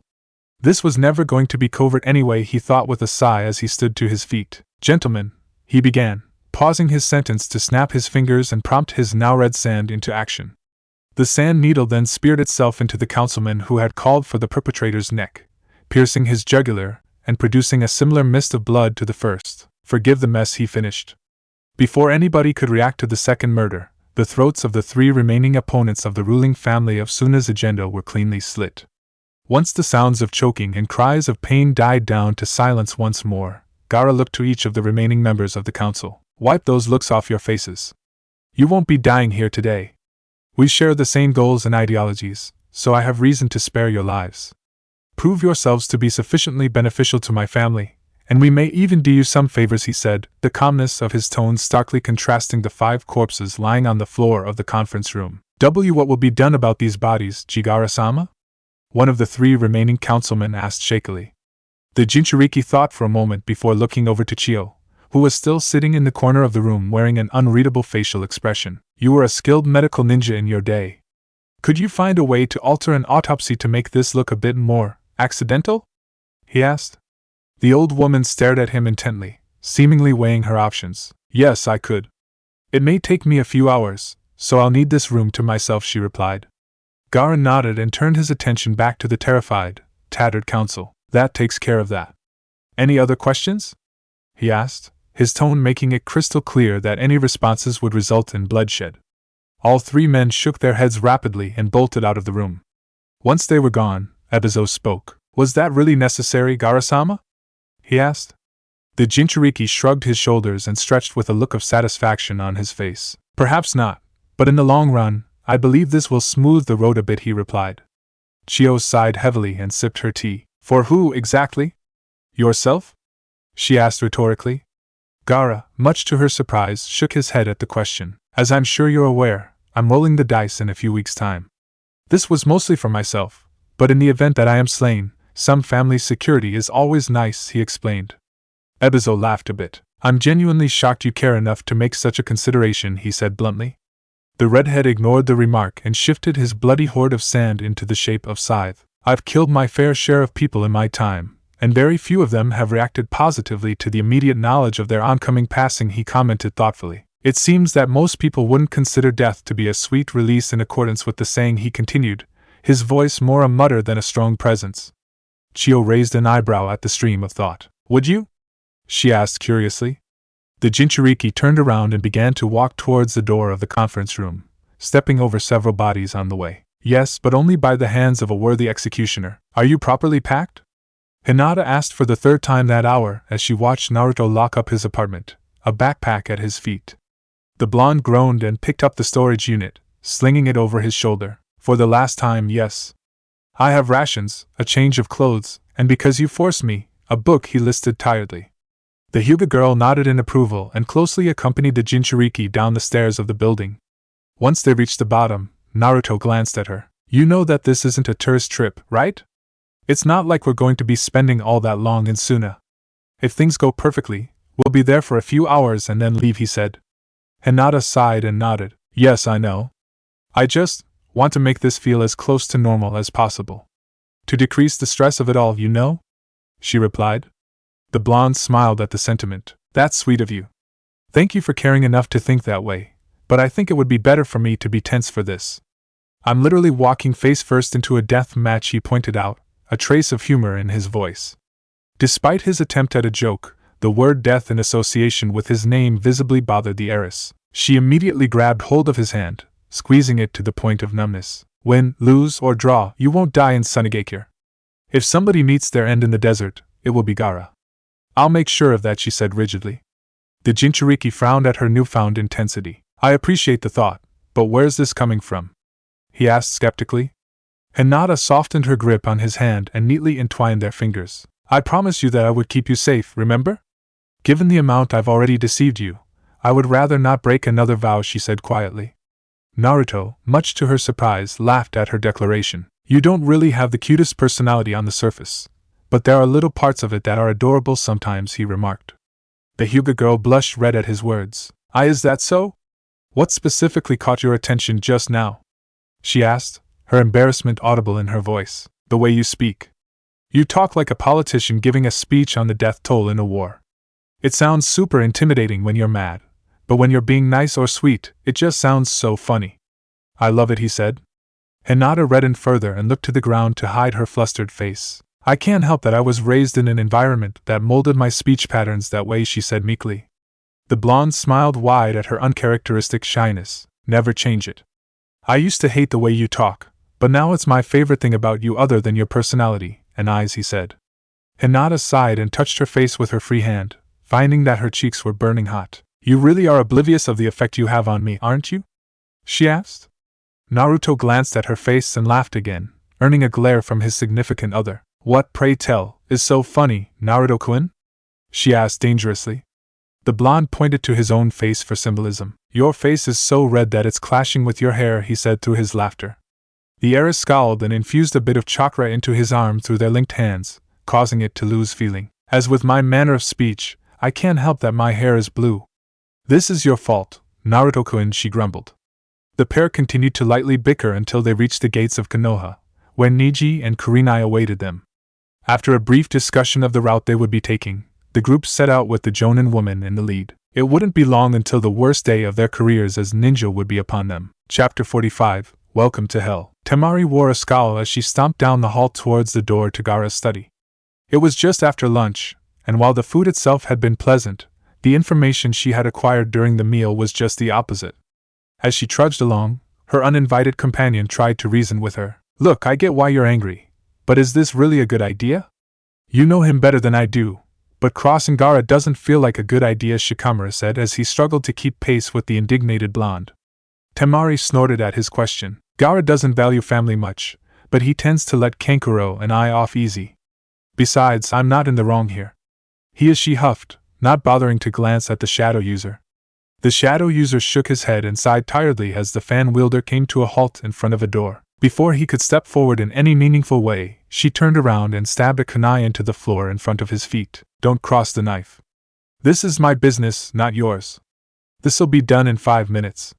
And no matter what you think you hear, don't come inside, she ordered. As Shikamaru opened his mouth to protest, Temari turned back around and threw the door open, slamming it behind her once she was within the room. As it tended to be, the study was dark save for the light of a lamp. Turn on the lights, Gaara. It's noon, the sand Kunoichi snapped at her brother, who was seated behind his desk in the far left corner of the room. The redhead raised an eyebrow, but did as he was told, and hit the switch. Once the room was fully lit, Temari stormed up to the desk and slammed her hands down on it. So, would you mind explaining to me why you thought it was a good idea to kill more than half the council? She hissed. The Jinchuriki chuckled at her aggression and leaned back in his chair calmly. Pests should be exterminated, and we had a few. Trust me, you'll be thanking me for this in a few years. Maybe even months, depending on my fortunes, he replied with a shrug. Temari shook her head and stood up straight again. No, I won't be. All this will do is create tension in the administration. Nothing good comes of this. Maybe the people you killed were a bit questionable, but murdering them wasn't the answer. We could have forced them out of their positions in other ways, she said firmly. Gaara frowned and leaned over his desktop. You think I killed them simply because they were questionable? No, they were in direct opposition to our agenda. They would have become an issue given enough time to scheme. I cut off the snake's head, Temari. Think before you criticize, he said sharply. One particular detail of his response aroused irritation and anger in the sand Kunoichi. You mean your agenda? This had nothing to do with me. You were ensuring your own rise to power. Don't try to make this about something it isn't, she said accusingly. Gaara rested his chin on his hands. This is about much more than myself, elder sister. The likelihood of me surviving into my 30s is decidedly quite low. Clearing the path for either you or Kankuro, preferably you, to a reign as Kazekage is my priority as of now, he said. Temari pursed her lips. You know as well as I do that Kankuro can't lead the village, and even if I can, that isn't what I want. I hate being responsible for people, and I'm nobody's idea of inspiring, she said. Gaara shrugged again and gave her an unsympathetic look. You don't have much of a choice, I'm afraid. Unless you're selfish enough to watch this village fall to ruin under the guidance of an incompetent fool, you're going to lead it one day, he assured her insensitively. The fan wielder clenched her jaw. Don't try to guilt me into this, brat. I'm still your older sister, and you need to show me some respect, she growled. Gaara's eyes narrowed dangerously. Don't get bold with me, Temari. You won't like where it gets you, he warned, slowly rising up from his chair as he spoke. You're trying to play God. You can't just bend people to your will. That isn't how life works. You can rule this village and live out your fantasy all you want, but I won't be a part of it, the sand Kunoichi said firmly. Gaara scowled. Play God? Is that what you think? If so, you really should reconsider your thought process. Everything I do is driven by reason and premeditation. I enjoy blood and guts, but even I know that parsing out how much of it I spill is beneficial, he said. Temari gave him a disgusted look. Okay, maybe you aren't playing God. I don't think you're even stable enough to play around with life and death. You just kill on a whim. Every once in a while, you come up with some half-baked plan, but that's it. You're just a crooked kid, she said. Realizing immediately that she had said too much, Temari looked on rigidly as the cogs turned in Gaara's twisted mind. I dislike being questioned, but I'm not petty enough to simply deny your accusations without providing evidence of my own argument first. How about I disprove only one of your statements instead of all of them? He said vaguely. A tendril of sand then crept out of his gourd in the corner of the room and wrapped around the door handle. The sand then turned it and pushed the door open, revealing Shikamaru leaned against the opposite wall. Would you mind stepping into my study for a moment, Shikamaru? There's something I wish to settle with my sister, Gaara asked politely. Temari's blood ran cold as she recognized her brother's intentions. She looked to the shadow user and shook her head rapidly. Don't come in. Don't listen to him, she said tensely. Shikamaru, sensing that she was not trying to be controlling, nodded and remained against the wall. The redhead sighed at the development and extended a hand forward. The sandlim then extended beyond the confines of the room and latched onto Shikamaru's ankle, dragging him into the study. So nice of you to join us. Now, let's get down to business, the Jinchuriki said, shifting the grip of his sand from the shadow user's ankle to his throat. Temari made a sound of desperate protest, but shut her mouth when Gaara hoisted Shikamaru off the ground by his neck. So, since you claim that I lack the stability to play with life and death, we're going to conduct an experiment.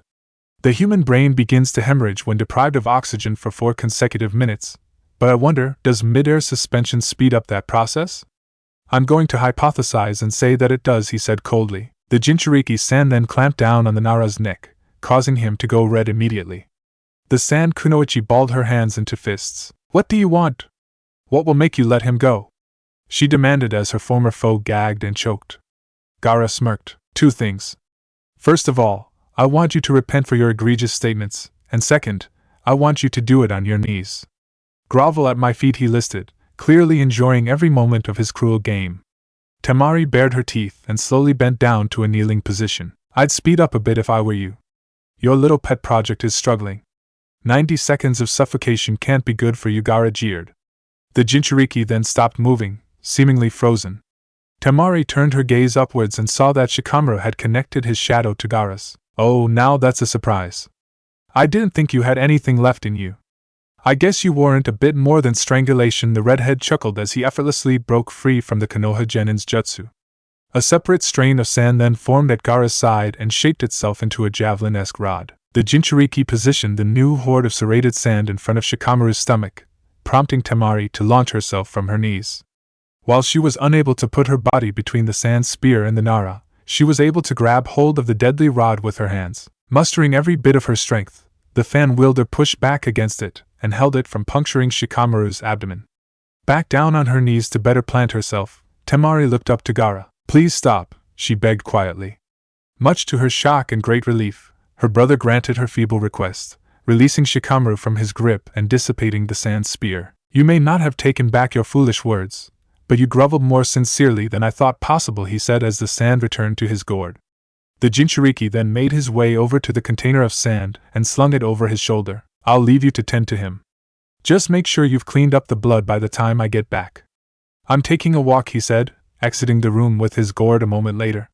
Temari glanced down at her hands once he was gone, the palms of which had been badly cut open by the sharp spear of sediment. Reality then came crashing back to her as she spotted Shikamaru slowly sitting up and rubbing his neck. She considered rushing to his aid, but opted against it when she felt her eyes sting. Thanks for that, Temari. I'd have been dead, the shadow user said gratefully in reference to the act of heroism that had prevented his skewering. When he received no response, Shikamaru looked at her more closely. Are you crying? He asked carefully. Temari nodded and wiped her nose with the back of her hand. I'm sorry, she sniffled quietly, her tone utterly defeated. The Konoha Genin frowned and scooted a bit closer to her to better hear her. For what? You had no way to know that he was going to do that, he reassured. The Sand Kunoichi shook her head and buried her face in her knees. No, that's not what I meant. I'm sorry for bringing you here. For kidnapping you and dragging you into this hell. My hell, she said shakily. Shikamaru furrowed his eyebrows. I mean, I appreciate the apology, but why are you saying that? You said it yourself, I probably would have died if you hadn't taken me. As much as it still bugs me, he asked skeptically. Temari lifted her face from her knees and rested her chin on them. Because you'd be better off dead than surviving in this place. I should have just let you die. It would have been a mercy, she said, a new wave of sobs hitting her the moment she finished the sentence. Shikamaru frowned. I know I sound like a broken record at this point, but why did you do it? He asked, fully expecting to be snapped at in response. To his surprise, Temari did no such thing. Do you really want to know? You won't like the answer, she asked in response. The shadow user nodded hesitantly. The Sand Kunoichi sighed heavily and turned her head to look at him. I just wanted somebody to share this with, I guess. Not that this is desirable. I brought you into my nightmare. This life of fear and a lack of control. I just wanted a friend, or something like it, she admitted, clearly ashamed of her words. Shikamaru stared at her silently for a moment. And you chose me because, why? He asked in confusion. Temari studied her bloody hands and let them drop to her sides. You're smart, you're resourceful, and you're the kind of guy who can adapt to anything when forced. Honestly, I would have let you die if you hadn't beaten me the way you did. If you hadn't shown me just how rawhide tough you can be when your back is to the wall. I knew when I woke up in the infirmary that you were up for it. Even now, after being strangled half to death, you aren't panicked, she explained softly. The shadow user gave her a strange look. You know, part of me wants to say you're a selfish brat and call it a day, but at the same time, I understand. I don't like your reasons, but you also don't deserve to suffer. Nobody does, he said kindly. Temari's bottom lip quivered and her arms shook as she reached out and laid a bloody hand on the side of his face. And neither do you. I thought it would be easier for me to cope with all of this if somebody else was taking the same punishment, but all it did was make me feel guilty. Kankuro is smart enough to stay out of Gaara's way, but I'm too stubborn. You paid the price for my hard-headedness today, and I'm so sorry for that, Shikamaru, she apologized. Shikamaru glanced at the hand on his cheek. Do you want a hug? He asked. Much to his shock, Temari nodded and reached forward, like a small child needing to be consoled.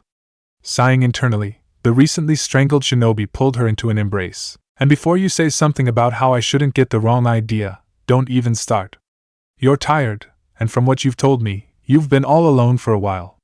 Just take the comfort you need and deserve, he said quietly. The usually brash girl hid her face in his shoulder and squeezed him to the point of discomfort on his end. They stayed seated on the floor, locked together for nearly 5 minutes before Temari pulled away and wiped her eyes. Thank you? I needed that. It's been a long time since I've been hugged, she said meekly. Shikamaru studied her carefully. If you don't mind me asking, why did you need to take somebody from another village? You have people in this village too, he asked curiously. The sand Kunoichi laughed sarcastically, an undertone of bitterness audible. When your father is the Kazekage and your youngest brother has a higher body count than most jonin, people tend to avoid you, she said bluntly. Shikamaru winced and nodded. Yeah, they would, he said sympathetically. He then looked to the clock hanging on the wall of the study. It was 12:25. We should probably get up and go. You can call in a maid to clean up the blood, he said. Temari nodded and shakily rose to her feet. Again, I'm sorry for today, she said dejectedly. Shikamaru held up a hand and gestured for her to start walking. Quit apologizing. It doesn't suit you, and you already said you were sorry. I don't need anything more, he said tiredly. At that, the genin exited into the hall and went their separate ways for the remainder of the day, with Shikamaru returning to his sleeping quarters as per usual, and Temari disappearing into the streets of Suna. Come nightfall, the Konoha genin's door was watchfully guarded by his guilt-ridden captor, unbeknownst to him. Kurenai looked on with great interest as Naruto and Neji went back and forth several meters away. The boys had decided to spar an hour ago, and they had not stopped since. While they clearly weren't trying particularly hard, the speed with which exchanges occurred was still staggering for a pair of genin. While the jonin woman wore a look of surprise on her face, Hinata, who stood by her side sipping on a canteen of water, simply smiled and appreciated the display from both. Humbling, isn't it? To see two novice shinobi dive 4 layers deep into a single trade of strikes. It was for me, the heiress said with a knowing chuckle. Kurenai eyed the hyuga girl, sensing a past conflict.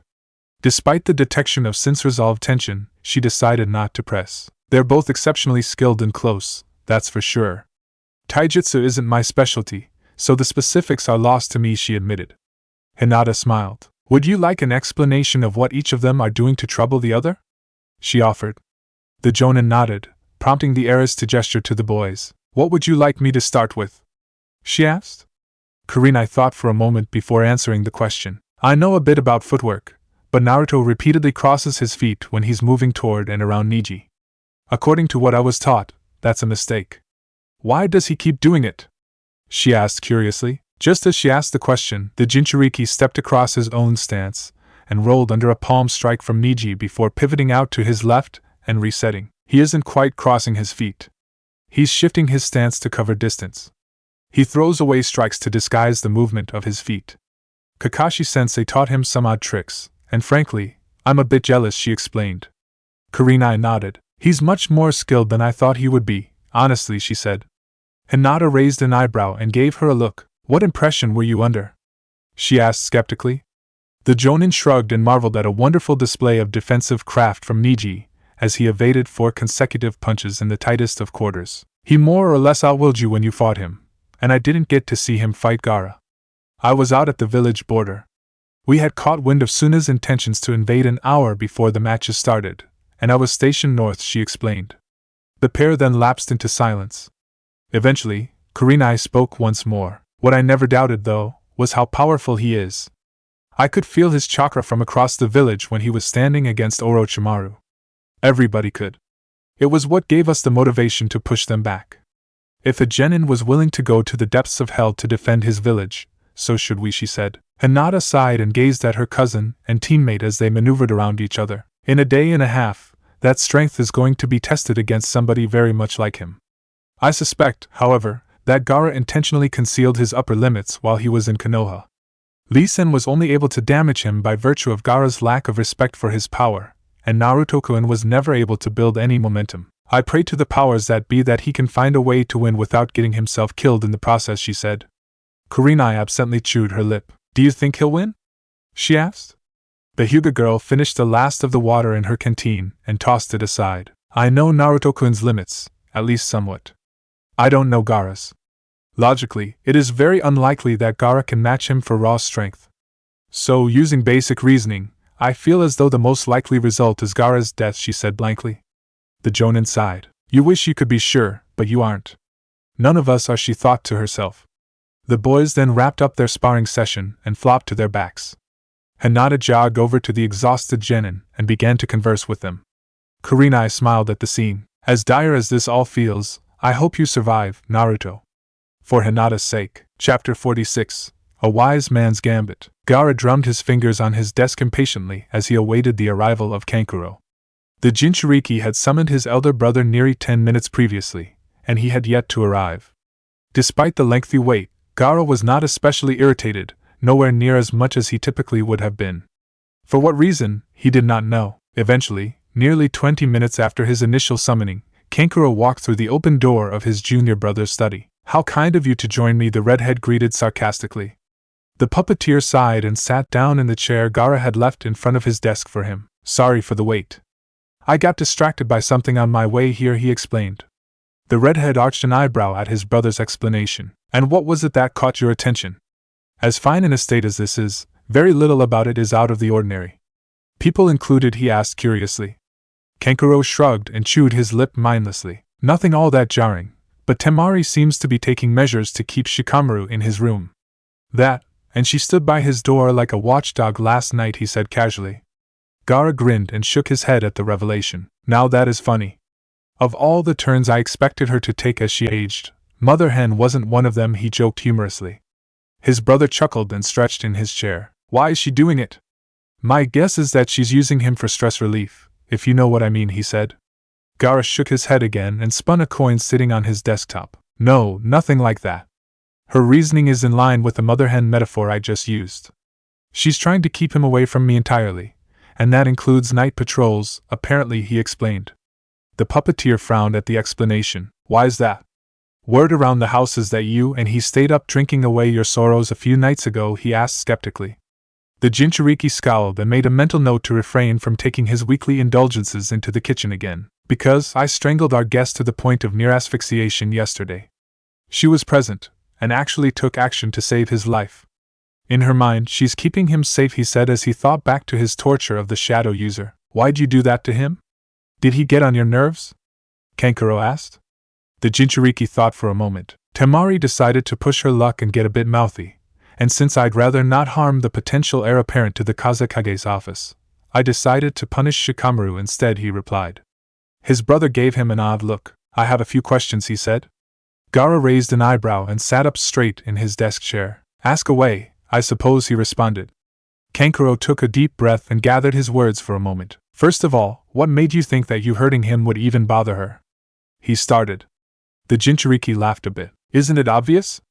Nothing had directly indicated that such a thing would affect her, but I had a hunch that it would, so I decided to find out if my intuition was correct. It was more so than I had predicted it would be, he said concisely. His brother nodded. Okay, now explain to me why you called her a possible heir to the office. We all know that you're going to take up that position inside of 6 months, he requested. Gaara remained silent for a fair stretch before answering. As I told Temari, I'll likely be dead inside of 15 years. Suna is not on the best of terms with the rest of the hidden village system, and given my controversial image politically, there will inevitably be attempts on my life. I need options, he said. Kankuro studied his brother closely and frowned. Can I speak freely? He asked carefully. The Jinchuriki nodded and gestured for him to continue on with what he intended to say. If I had to guess, the reason you're suddenly all over these future preparations is because you feel like you might die soon. We both know who and when, if that's the case, Kankuro said honestly. Gaara stared at him blankly. I have no intention of dying when he arrives. I simply recognize that Naruto is indeed a threat, he replied. The puppeteer shook his head and scooted his chair forward towards the redhead's desk. Don't try to lie to me, Gaara. Be honest, he pressed. The Jinchuriki shifted uncomfortably in his seat and momentarily allowed his stress to become visible. Lines seemed to appear on his face out of nowhere, and the always present circles under his eyes darkened a shade. I suppose you could say that I'm stuck between what is necessary and what I want, he said vaguely, prompting his brother to gesture for an explanation. Gaara sighed heavily and stood up, making his way over to the far window of the room. I suppose I should define what I believe to be necessary. For the most part, that simply means maintaining our family's grip on the political system of Suna. As you likely know already, I dirtied my hands a bit 2 days ago.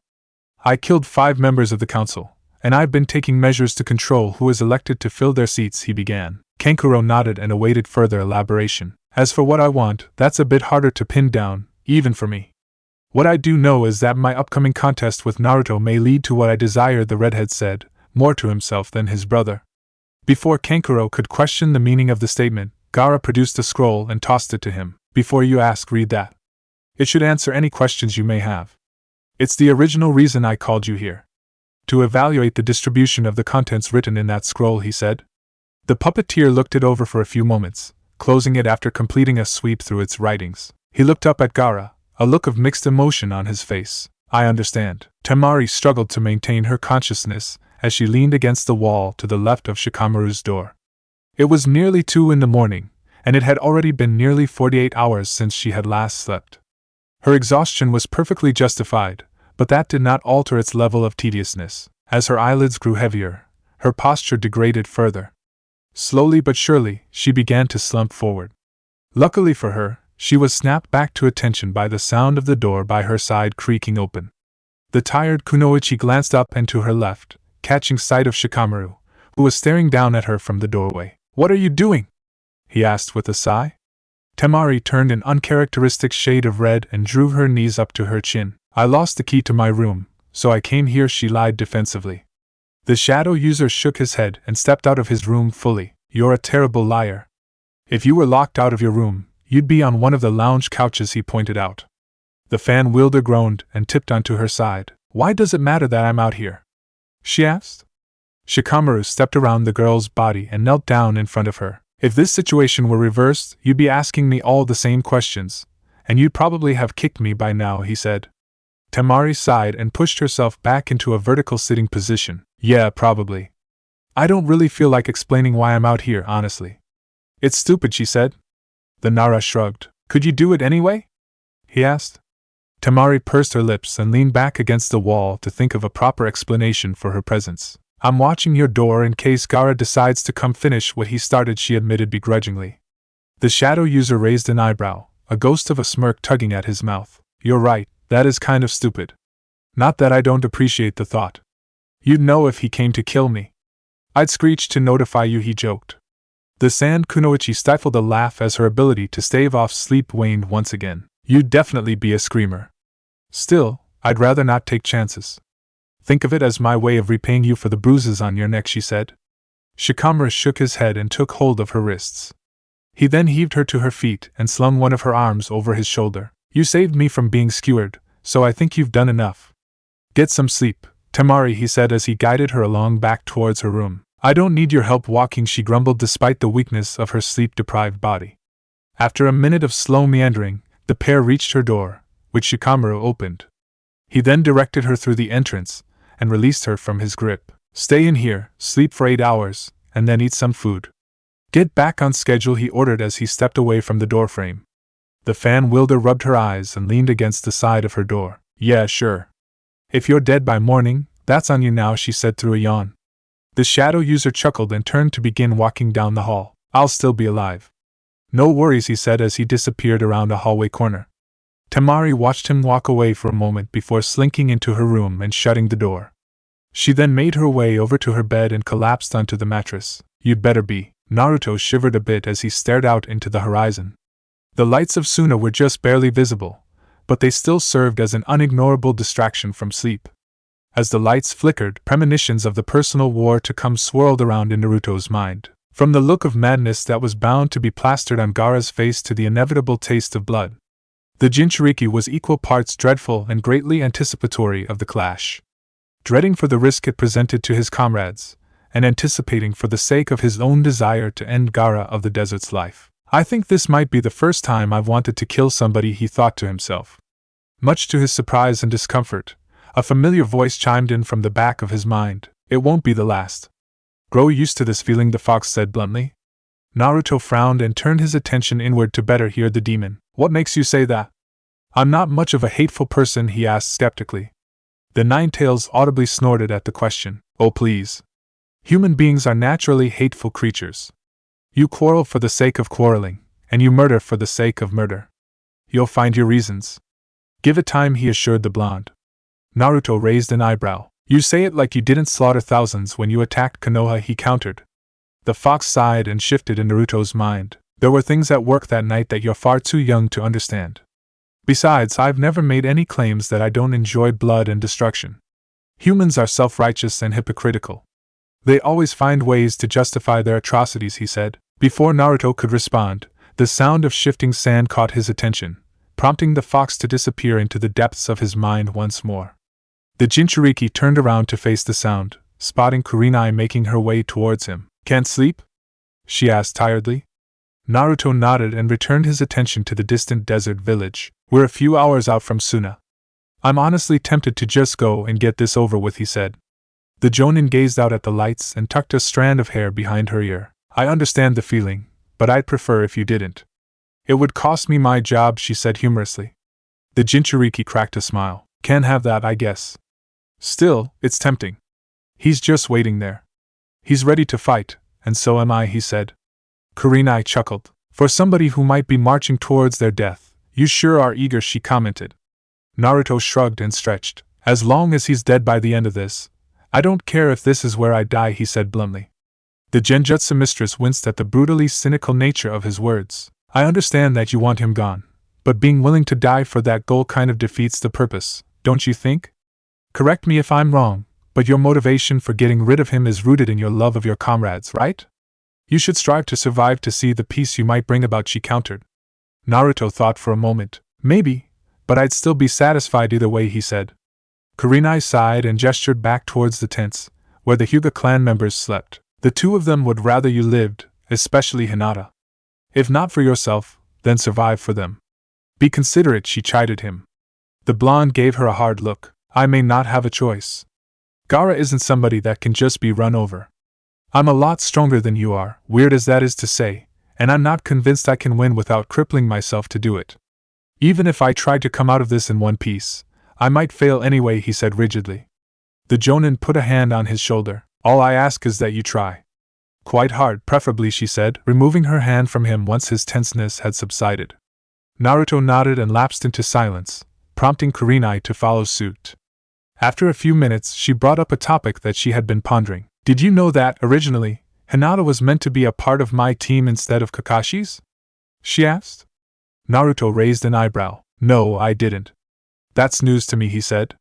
Kurenai thought back to the meeting in which the alterations to the cells were made. Hokage-sama reshuffled the teams at the last minute. None of the Jonin liked it, because we had to change our curriculum, but it's worked out so far, she explained. The Jinchuriki considered the possibilities for a few seconds. Who was originally supposed to be on my team? He asked curiously. The Genjutsu mistress searched her mind for the answer, quickly finding it. Sakura Haruno and Sasuke Uchiha, she replied. Naruto's face twisted into a look of dissatisfaction at the revelation. I should thank the old man then. Team 7 as it is wasn't easy right away, but it's worked out in the long run. Those two would have been a nightmare, he said. Kurenai nodded in agreement. That was Hokage-sama's argument. He said that Sasuke would likely clash with you indefinitely, and that Sakura was likely too incompetent as a combatant to fit correctly. It was the right call, if you asked me. With his Sharingan, Sasuke has a great talent for genjutsu, and Sakura is a natural at medical ninjutsu, she said. The blonde scratched the side of his face pensively. Hinata and I went at each other hard for the first few months. It wasn't easy at all, and even after we came to terms with one another, she reverted again. It's been a process, but we're perfectly happy as we are now. Seems like old man knew it would work out in the end, he said ponderously. The Jonin smiled. Hokage-sama is a wise man, more so than he'll ever be given credit for. He has a way of predicting what's to come that I'll never be able to fully understand, she said reverently. A look of reminiscent pain flashed across Naruto's face. Maybe he knew that things would turn out for the better, but there's no way he knew how dark and painful the way there would be. Not that I blame him. Nobody could have seen even half of what went down coming, he said quietly. Kunoichi frowned. I saw what happened during the Chunin exams between you two, and that was definitely dark, but you make it sound like there was more than that, she said. The Jinchuriki stared up into the night sky. Let's just say that Hinata isn't quite as prim and proper as she comes off. She's a wonderful person at her core, but that rose has some poisonous thorns. Not that my issues didn't play a role too, because they definitely did, he said. The Genjutsu mistress looked to Hinata's tent, and then back to Naruto. Maybe Hokage-sama was aware of that darkness that she keeps under wraps. Maybe he thought you were up to the task of wading through it, and finding her goodness, she suggested thoughtfully. The Jinchuriki kicked around the sand at his feet. If that's the case, then he really rolled the dice. I almost broke multiple times along the way. It was all worth it. I came to love Hinata in the end, but if a few things had gone differently in my mind, I might have let Gaara kill me the first time around, he said honestly. Kunoichi gazed at him, her eyes a tad wide. What in the world happened between them? Jesus Christ, she wondered to herself. She then forced herself to think positively once again. Well, through all of that, you can be sure of one thing. That girl loves you. The way she looks at you, the way her voice gets a little softer when she speaks about you, it's all so genuine. Never question her feelings. They're more real than anything else about her, that queenly facade included, she said reassuringly. Naruto nodded and rubbed his eyes, sleep finally seeming to have arrived to claim him. He began to walk back towards his tent, but stopped and turned around to say one last thing. I had reasons to before, but I don't now. There are some pains that'll never go away, but that's been my life story. Unlike the rest of it, though, Hinata's voice makes me glad I woke up in the morning, not regret that I did at all. Chapter 47, Various Vendettas. An ominous wind blew across the desert floor as Kunoichi, Hinata, Neji, and Naruto stood before the gates of Sunagakure. It was early morning, and the sun had yet to rise. The pair of guards standing at the entrance to the civilization wore matching looks of reserved apprehension, seemingly well aware of the identities of the Konoha shinobi marching towards them. Preferring not to partake in idle chatter, Kunoichi signaled to the pair of hyuga children. In an instant, Neji and Hinata were behind the two guards with a hand pressed to their spines. The Suna shinobi promptly fell face first to the ground, completely unconscious. That takes care of that. Now we need to move quickly. Assumption is that Shikamaru is in the Kazakage's estate. That building is around 3 miles from where we are now. If we go now, we can be there in 15 minutes, the Jonin said to the group of genin, who all gave a nod of affirmation. The cell then set out down the lengthy canyon that led into Suna. They traveled in silence for nearly 2 minutes until buildings became visible at the end of the small canyon. What caused the party halt in their tracks, however, was not the architecture. We have company, Kunoichi muttered under her breath, her voice only loud enough to be heard by her comrades. Standing at the precipice of the village hidden in the sand was a man wearing a Jonin vest. Half of his face was concealed by a cloth, and he was tall in stature. He assessed the group of ninja before him carefully, weary of any potential trickery. Gaara-sama has ordered me to prevent the entry of all but a shinobi by the name of Naruto Uzumaki. If that title belongs to you, scurry along. If not, don't move from your current position, he said solemnly. Neji raised an eyebrow. That's some confidence on your end. Are you really so sure that you could keep myself, Hinata-sama, and Kunoichi-san out of Suna by yourself? Personally, I don't like your chances, he asked. The Sand Jonin's eye twitched, his left hand slowly drifting towards his kunai pouch. A moment later, Kunoichi had vanished from sight along with the Sand Jonin. The pair reappeared a few feet away, straining against one another with drawn blades. You three move on ahead. I'll keep this one occupied, she said in a rushed tone. The genin needed no other prompting. They quickly bolted past the jonin into the village. Kunoichi then pushed away from her opponent and kicked him in the chest, sending him to the sandy ground. You never planned on stopping them, did you? She asked. The man dusted himself off and chuckled while he rose back to his feet. No, not really. Gaara-sama has a specific image in mind for how this little scuffle is supposed to happen, and I intend to help bring it to fruition. It's the least I can do, he said as he prepared himself for battle. The genjutsu mistress raised an eyebrow. And what does that image entail? She asked skeptically. The sand shinobi responded by launching a kunai past her face. He thrives in chaos. Those little gremlins of yours are bound to create some if left to roam free in the village. Even if he steals Naruto away to a remote location, the knowledge of the pandemonium back home will fuel him, he explained as he and Kunoichi engaged one another in hand-to-hand. After a brief scuffle, the Konoha Jonin's head was snapped back by a hard punch, sending her back a few steps. Kunoichi rubbed her cheek and grit her teeth. This might take a while. Gaara cracked his neck and stood up from his desk. It was nearly time. Long had he waited, and now his patience would be rewarded. He glanced over to the corner of his study, locking onto his gourd and making his way over toward it. He smoothly strapped it over his shoulder and allowed a bit of sand to hover around him. After looking himself over and concluding that his appearance was satisfactory, the redhead turned toward the door. As he began to take steps toward the exit of his study, the door opened, revealing a frazzled-looking maid. The Jinchuriki stopped walking and studied the stressed girl, who, upon further inspection, was the very same maid that had run into Gaara in the hallway the day he had slaughtered the council. May I help you? He asked. The girl flinched and snapped to attention, bowing deeply and shaking a bit. After a moment of awkward silence on her end, the maid spoke. Those ninja you warned us of have arrived, Gaara-sama. They have entered the village, she reported quickly.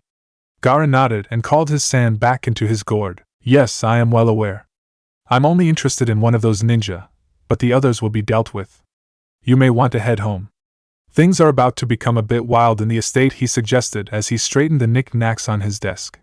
Much to his surprise, the maid shook her head. No, if things are going to go down the drain, then I'll have lots to clean up. I think I'll stay, she said firmly.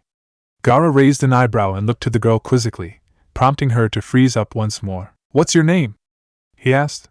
The maid fumbled over her own tongue for an embarrassing length of time before finally rediscovering her voice. Meizono Hayama, sir, she said, bowing once more. The Jinchuriki then shuffled through his desk drawer for a moment before producing a checkbook and scribbling on one of the bank statements. He then ripped it out of the book and offered it to Meizono. The girl shakily took the slip and looked it over, her eyes widening to saucers as she did so. What is this for, Gaara-sama? She asked in a dumbfounded tone. The redhead shrugged and slowly walked past her towards the door. Your loyal service. Consider it a backroom bonus, he said as he stepped out into the hallway. Meizono stumbled out into a hallway after him and called out, Gaara-sama! She exclaimed, catching his attention and earning an over-the-shoulder glance from her superior. Yes? He asked. Meizono smiled and bowed for the third time in 5 minutes, the check now tucked into her maid's dress. Good luck, she said meekly. The Jinchuriki shook his head and turned his gaze back to the corridor before him to continue his trek. I appreciate the thought, but my luck has very much run out, Meizono-san. Naruto wore a scowl as he and the pair of hyuga ran towards the Kazekage estate. Despite having never seen the building before, it was clearly identifiable by the large symbol for sand shadow on its front. As they approached the brooding mansion, the already eerie silence of the streets grew even more defined. Neji in particular seemed bothered by the lack of activity and sound. You could hear a pin drop. From what my eyes are showing me, the general populace has retreated into their homes. It seems they've been expecting us. Possibly for quite some time, he reported. Hinata nodded in agreement, and remained vigilant as they journeyed on. The closer they drew to the estate, the more the air seemed to deaden around them. Gaara is nearby. No other chakra can bring the ecosystem to a standstill like this, the heiress muttered to her comrades. Naruto, clearly keyed in on that fact, stopped running and held out an arm.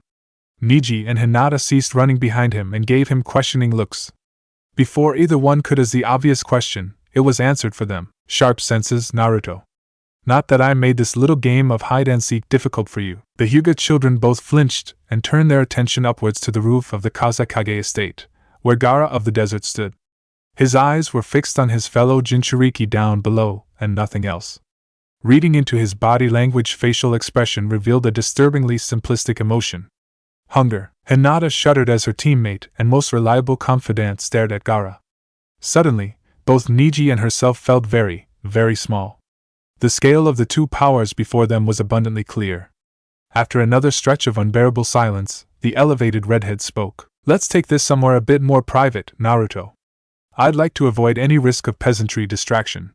I know just a place to host this fine spectacle, he called out to the blonde. He vanished from sight, reappearing in front of Naruto and seizing his wrist. Before any of the Konoha genin could react, the pair of Jinchuriki disappeared into a puff of smoke. Once they had regained their bearings, Neji and Hinata activated their dojutsu and searched the area for their comrade and Gaara, with the elder of the two hyuga finding them at the edge of his visual range. They're around a mile away, just outside the southern border of the village, he said. The heiress pursed her lips and glanced back at the estate. Follow them, Neji-san. Should Naruto-kun fall in battle, deposit him somewhere and pick up where he left off, she ordered. The hyuga boy furrowed his eyebrows and gave his cousin a skeptical look. Understood, but what will you do in the meantime? He asked. Hinata took a deep breath and began a slow walk towards the daunting building before them. I'm going to retrieve Nara-san, she said simply. Neji raised an eyebrow and turned the vision of his Byakugan towards the building. The estate is largely empty, but three fairly distinct signatures still remain. One of them is clearly Nara-san, and the other two, he began, are Temari and Kankuro. Yes, I am aware, Hinata cut in as she stepped onto the welcome mat of the large dwelling. Her cousin studied her for a moment. Is this calm you're exuding born of confidence, or of resignation? He asked pointedly. The heiress gave a rare chuckle and opened the front door. Oh, I am quite confident, and I have a bone to pick with the girl who kidnapped Nara-san.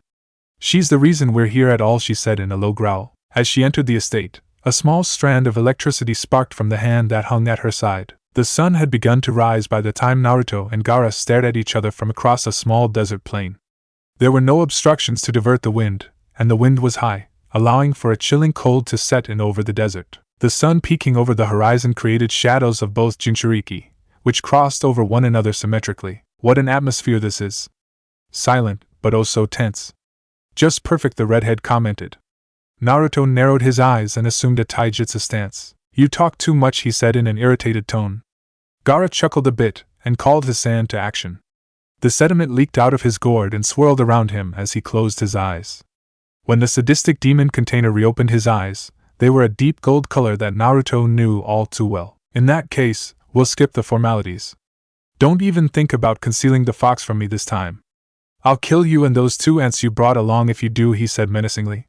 Needing no further encouragement, Naruto unleashed a shockwave of burning chakra from his body that manifested itself in a translucent coating of chakra. A split second later, his fist was buried in Gaara's stomach. You're going to regret giving me that advice, he growled in his adversary's ear. Before the redhead could even open his mouth to reply, Naruto removed his fist from his abdomen and used the hand to pull his head down into the point of his knee. Gaara stumbled back a step and attempted to regain his bearings, but was cracked across the right side of his jaw by a hooking left-handed punch from the blonde that took away his legs. Naruto caught him by the front of his shirt just before his back could touch the ground, pulling him back into an upright position. Gaara's vertical positioning only lasted a second or two, as he was quickly launched backwards by a kick to his upper chest. The blonde blitzed after him, his figure blurring due to his own raw speed. As he loaded up to strike Gaara, whom he was now behind, the sand beneath his feet shifted and knocked him off balance. As a result of this disruption, the sand shinobi flew past him and flipped in the air. Gaara smoothly landed on his feet and dusted himself off, an easy smile on his face as Naruto struggled to regain his footing in the suddenly animated sand he was standing on. I hope you got that out of your system, because I'm not giving you any more free shots, he said as he made subtle motions with his hand to shift the sand underneath his foe.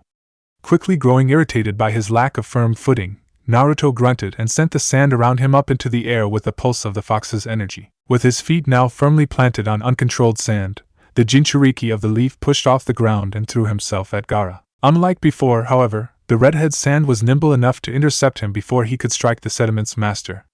Naruto's fist slammed into a solid wall of particleized earth, and despite a Herculean effort, he couldn't break through it. What the hell is this stuff? He demanded as he struggled to pull his arm out of the cloud of sand, which had wrapped itself around his wrist. Gaara grinned and whipped the blonde up into the air by his arm. I added some ground down gold to this mixture. An old trick my father used to use against me, he explained.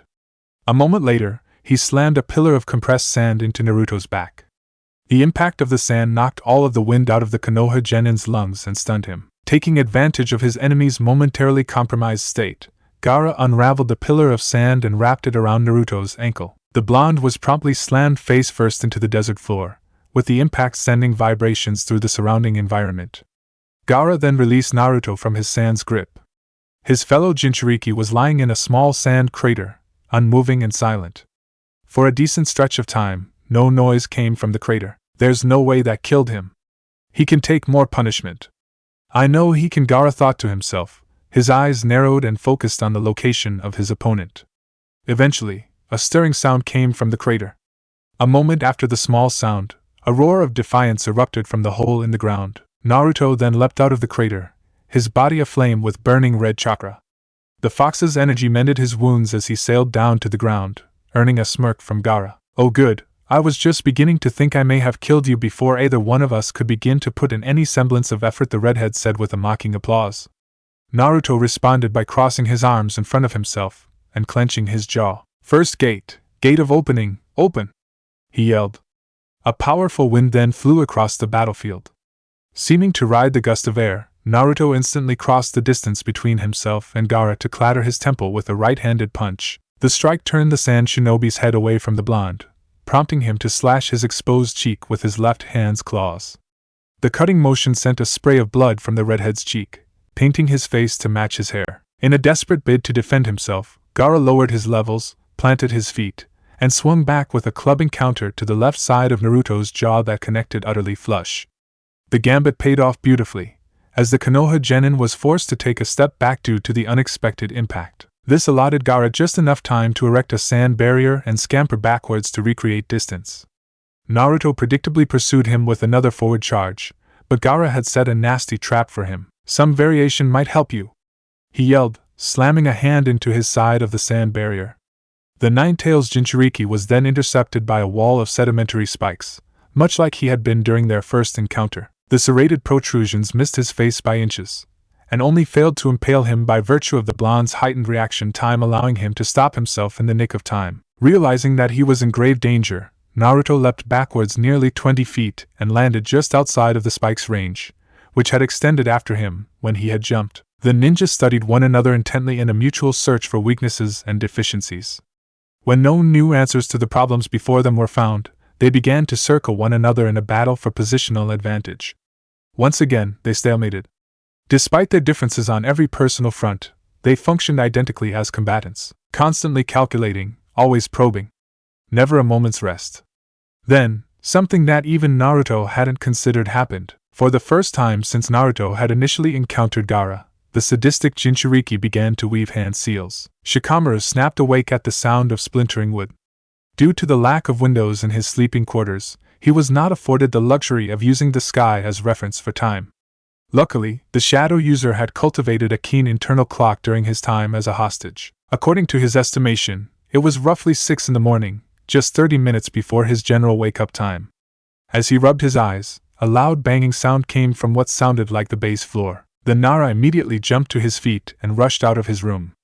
As he surged down the hallway, he noticed something else odd. There were no service workers. The corridor was entirely empty and silent. Okay, something is very wrong here, he thought to himself frantically. After a brief run, he reached the dining hall. Much to his relief, Temari and Kankuro were standing in the center of it. Their postures were telling, with both of them rigidly staring down the eastern hall. His rapid footsteps caught their attention and turned their heads. Look who's finally awake, Kankuro said sarcastically. Shikamaru bounded over to the siblings and joined them in looking into the east hall. What's going on? He asked seriously. The puppeteer pursed his lips and flinched as another loud crashing sound echoed into the dining room. I think your friends are here to take you home, he said tensely. The shadow user felt a wave of unexpectedly mixed emotions wash over him.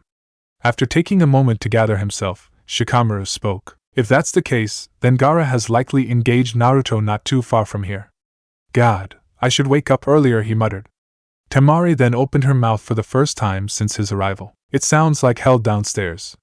There's gotta be at least 3 Konoha ninja in the building, she said, a twinge of nervousness creeping into her voice. Shikamaru shook his head. If Gaara and Naruto are fighting, then I'm going to assume that at least one of the 4 people they sent to get me are with him as backup. There are 2 people tops, he corrected. Kankuro sighed. Why are we even discussing this?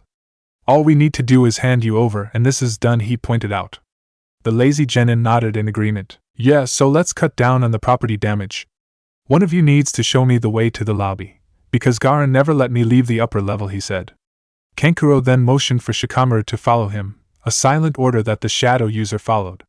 Before either he or the brother of Gaara could walk 5 steps, Temari took hold of his wrist. No, we aren't just going to croak and hand him over. I hate that idea, she said firmly. Kankuro scowled and glared at his sister. What? He isn't even our ninja. We have no right to have him in our home to begin with, not to mention that it's illegal. We aren't croaking. We're keeping up our end of the deal, which was that if Naruto showed up and gave Gaara the fight he wanted, we would let this loser leave, he said impatiently. The fan wielder opened her mouth to respond, but was interrupted by a guard stumbling into the dining hall from the east hall. The man was battered, and appeared to be on his last legs. He collapsed roughly 5 feet from the group, prompting Kankuro to rush to his side. What's the situation down there? Give me all the detail you can without straining yourself, he asked quickly. The guard coughed painfully, but eventually found his voice, as some girl wearing a leaf headband showed up. We tried to ask her questions, but as she just started attacking us. We had 15 men at the start. I think we're down to N9 now, he said through ragged breaths. Shikamaru's eyes widened. Hinata? Why is she here? If it was going to be anybody, I expected Lee or Neji, he thought to himself. The shadow user knelt down beside the injured guard. Is she alone, or is she being assisted? He asked. The guard propped himself up on his elbows and glanced down the hall. She was all alone. She's making people keel over just by touching their midsection, he recalled shakily. Shikamaru nodded and gently pushed the man's back flat to the floor. That's definitely Hinata. Just about the last person I expected to be coming after me, he said to the siblings. Temari prickled at the revelation. Oh? In that case, even more reason to resist letting her have you, she said rigidly. Her words reignited the debate that had been previously interrupted. What's gotten into you? Why are you so hellbent on making this harder than it has to be? From the sounds of it, this chick is killing our guards. We don't need to take any unnecessary losses, Kankuro snapped. Shikamaru sighed. Look, I don't know what your reasoning is, but it can't possibly justify the damage Hinata will cause if you aggravate her further, he said, a tad more gently than Kankuro had. The fan wielder opened and began to respond, but was once again interrupted before she could speak. This time, instead of an injured guard literally appearing, a scream of pain ripped through the hallway. The noise prompted Kankuro to draw a kunai. You know what? Screw this argument. I'm going to go save our guards. When you finally come to your senses, bring him out to the lobby, he said. At that, he sprinted down the hallway and rounded the corner to the stairwell. Shikamaru gritted his teeth and stepped forward to follow him, but was once again grabbed by the wrist. Now is not the time, Temari. Don't push my patience, he growled. The sand Kunoichi tightened her grip on him. Stay in here. I'm going to go help him. Just don't move, okay? She requested as she grabbed her fan off the table and prepared to leave. And why shouldn't I? I'm with Kankuro on this. Why are you bent on trying to fight Hinata rather than just letting me leave and ending this mess? He demanded. Temari flinched, but maintained her composure. I'll explain it to you once this is all over, she said, turning to leave as she spoke. This time, Shikamaru seized her wrist and spun her around. No, we aren't playing the waiting game. Spill it. What's your motive? What could you possibly have to gain from this? You aren't this stupid, I know you aren't, he asked. The sand Kunoichi gazed at him for a few moments before sighing defeatedly and relaxing. It's even more idiotic than the reason why I brought you to Suna. Well, it relates to it, but it's still worse, she said. The shadow user nodded and urged her to continue. After a brief pause, she did just that. I've gotten used to having you around here. I've gotten used to arguing with you, glaring at you, the works. But more than that, I really don't feel like giving up my first positive relationship of the last decade. Even under circumstances like this, she admitted shamefully. Shikamaru gave her an odd look. Would you really call our dynamic positive? He asked skeptically. Much to his embarrassment and surprise, Temari gently laid a hand on the back of his head and delicately pulled him forward until they were forehead to forehead. To me, absolutely. Whether you've meant to or not, you've given me more peace than I've ever had the luxury of having.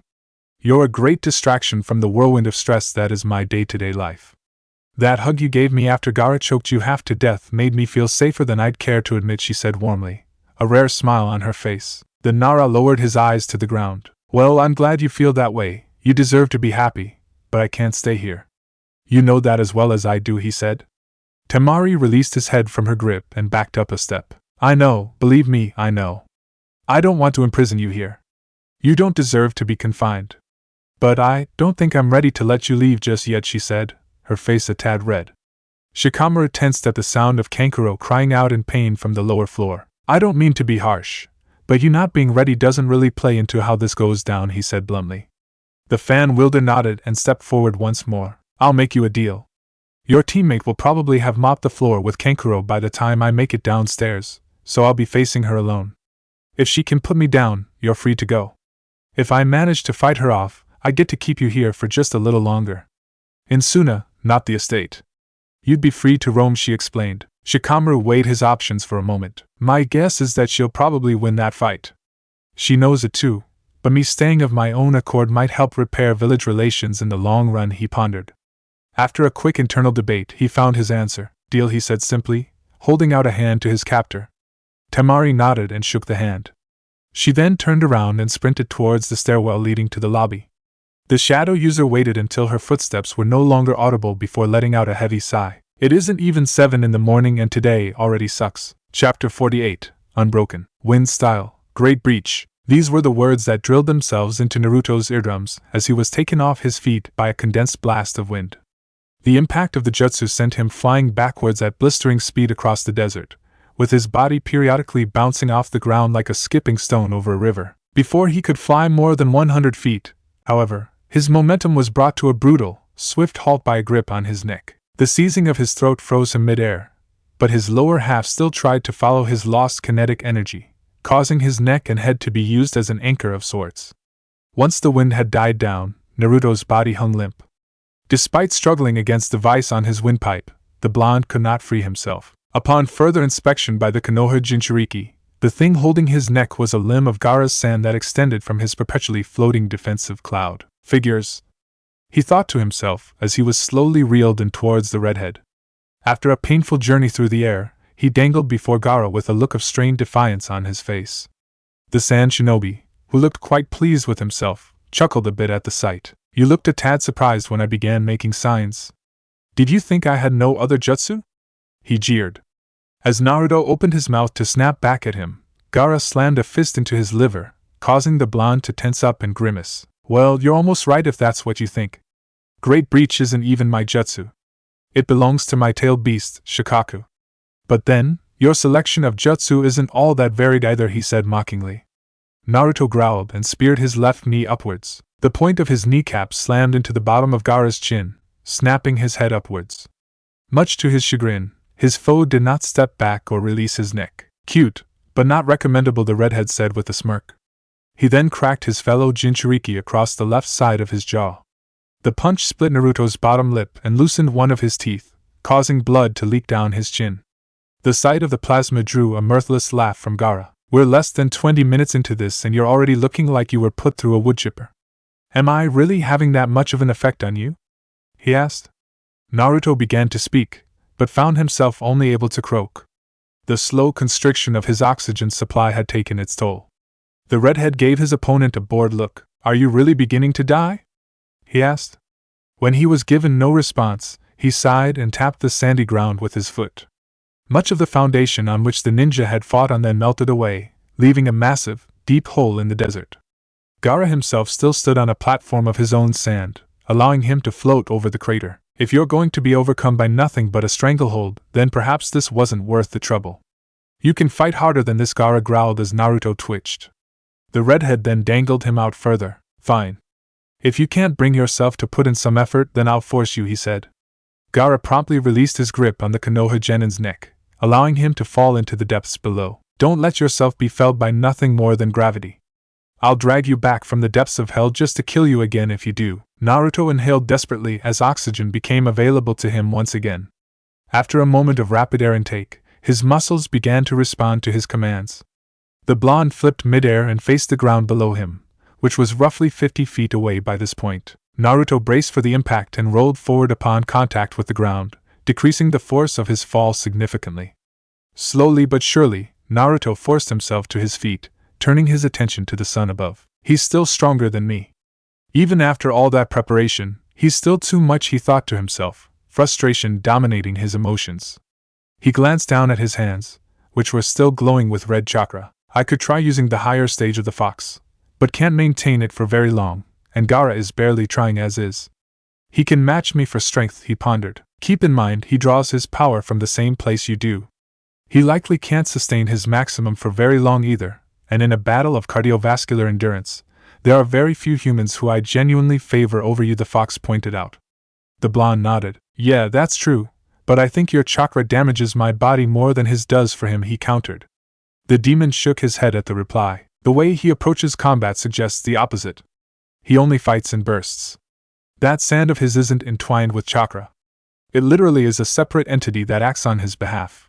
He willingly allows his opponents to break themselves on his defenses and durability, while he searches for one perfect opportunity, he explained. Naruto considered the information for a moment. I'm not sure how I'm supposed to approach this. I can't kill him with one shot, and the longer I smash myself against him, the more likely it is that he skewers me or rips my head off with his sand, he said. The fox sighed and began to retreat back into his mind. I've given you what advice I can, and I'm giving you access to my chakra. The rest is up to you. Figure it out, he said before fading away completely. The moment the demon's presence was entirely gone, Naruto suddenly felt very small. The sun beat into his eyes, and the shadows of the crater around him gave him a sense of claustrophobia. Then, as discomfort, a twinge of fear began to set in, a cold voice cut through the silence. Not too long ago, I was in the same position you're in right now. Unsure, in search of an answer that refuses to present itself. I'll admit it, I even wanted to hide like you're doing now. But I can feel that you're still alive down there, Naruto. I know that you fear me, but face that fear. Hate me, despise me if you must, Gaara called from above. Despite the distance between them, his words felt as though they had been whispered directly into his ear. A cold shiver traveled down his spine. If that's how you want it, then fine, he thought to himself, coming to a silent decision. He then took a deep breath and closed his eyes. His body was slowly encased in demonic chakra in the shape of a pair of tails.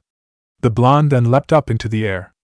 With his renewed dynamism, the force of his jump sent him sailing upward. After roughly 10 seconds of vertical travel, Naruto emerged from the massive sinkhole. As he momentarily floated in the air, he locked eyes with Gaara, who wore a dark smile. The blonde then redirected his momentum to make himself fall far left towards the opposite edge of the chasm.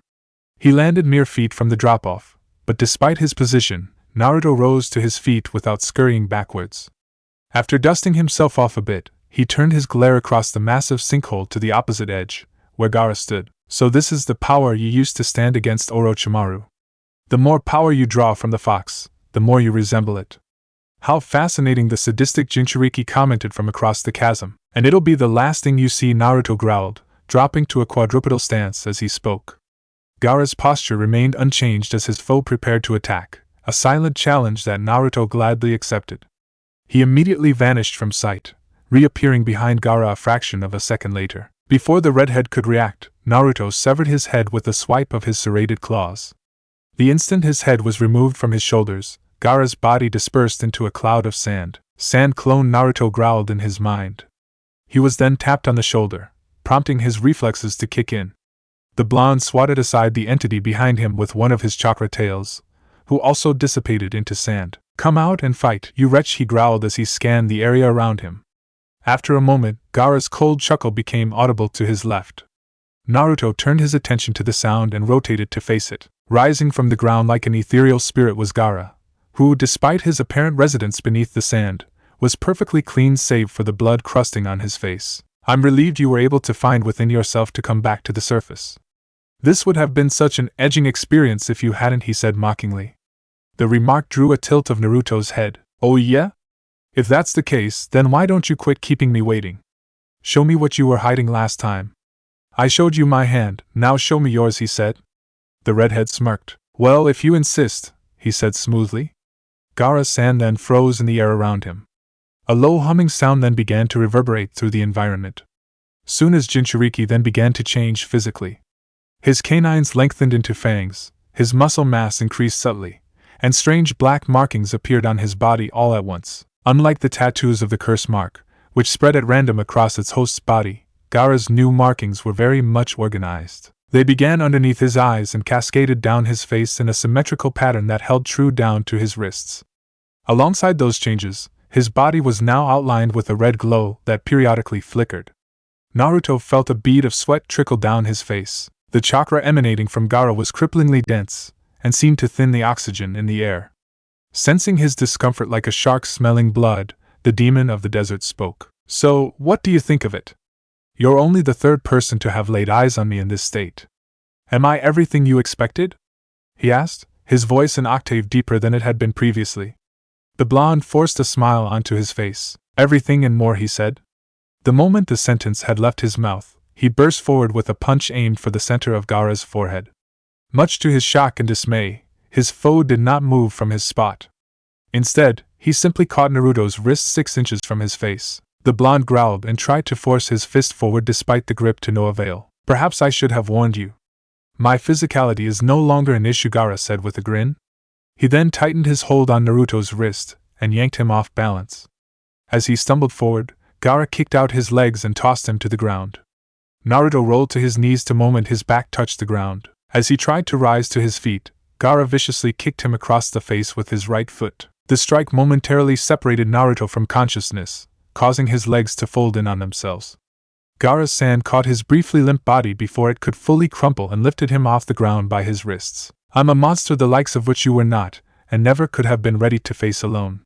I'm no Orochimaru, but I'm much stronger than you are," the redhead said bluntly as Naruto dangled before him with his eyes cloudy from the concussion he had been dealt. Gaara then proceeded to throw him high into the air before picking him out of the sky with another limb of sand that batted him down towards the earth.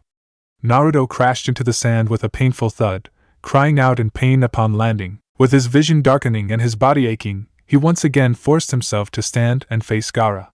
The redhead was casually strolling towards him, seemingly without a care in the world. "I can't beat him like this. He's tougher, stronger, and maybe even faster.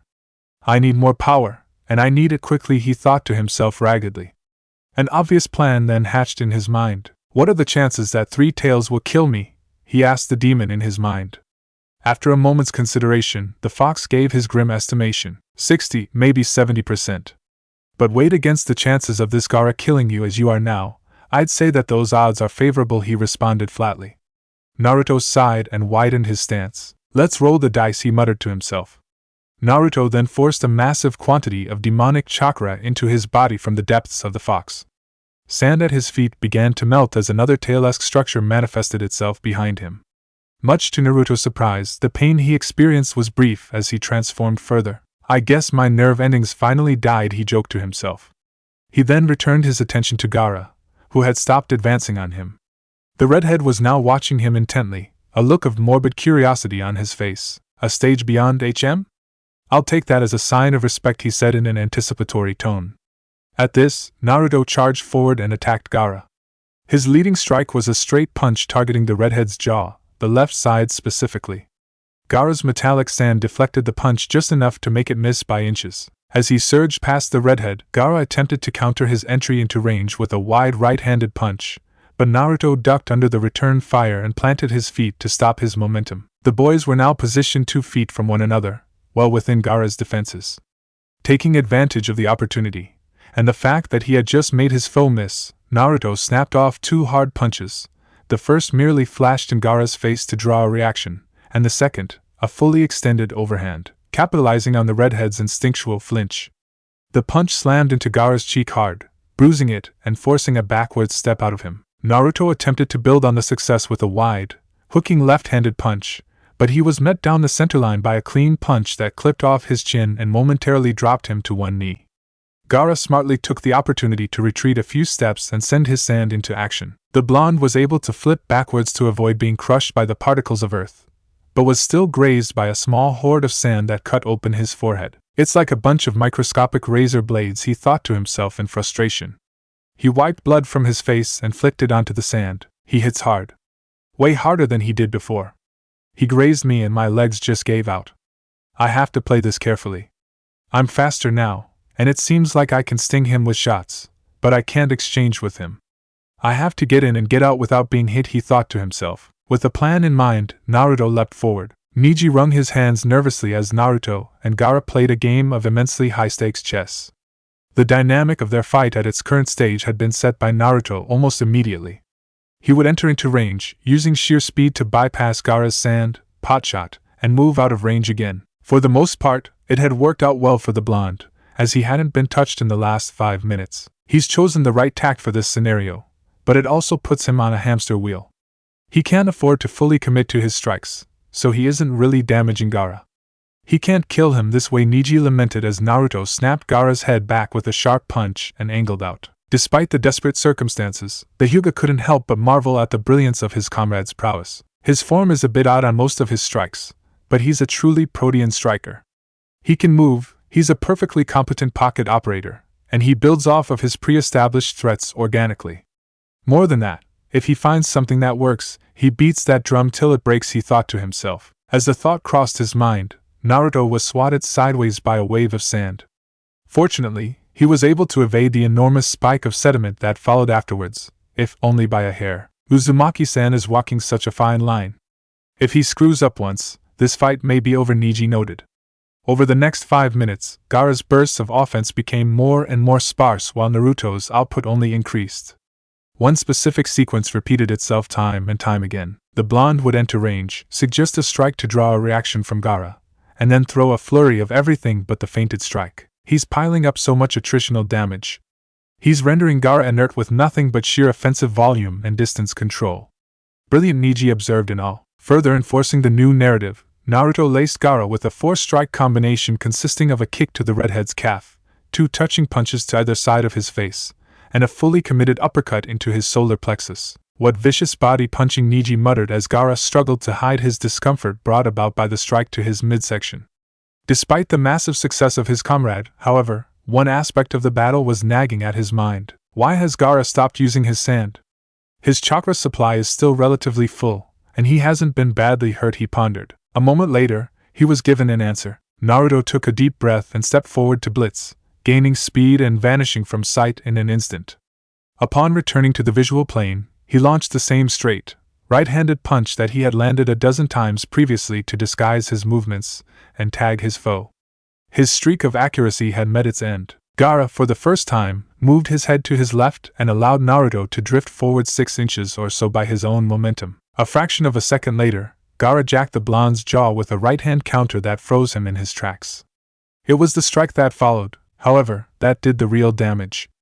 As Naruto stumbled back, Gaara caught the point of his chin with a left-handed punch that floored him. Naruto's back hit the desert ground forcefully, knocking the wind out of him and eliciting a painful cough from his lips. When his vision cleared enough to make out the world around him again, he saw that Gaara was still standing in the same spot he had been. You know, I may not be the most polished of taijutsu practitioners, but if you show me the same thing quite literally 12 times, I'll find a way to punish you for that predictability, he said raggedly. Naruto grunted and climbed to his feet, ignoring the wobble in his knees and the general feeling of fuzziness he was experiencing. Gaara himself seemed to be no better off, with a litany of small cuts and bruises on his face from the extended onslaught he had endured. Beyond the aesthetic damage, he appeared to be quite winded, as much of Naruto's output had been focused on the redhead's midsection and legs. The boys stared at each other silently for nearly a full minute, finding something resembling solace in the damage their opponent had endured.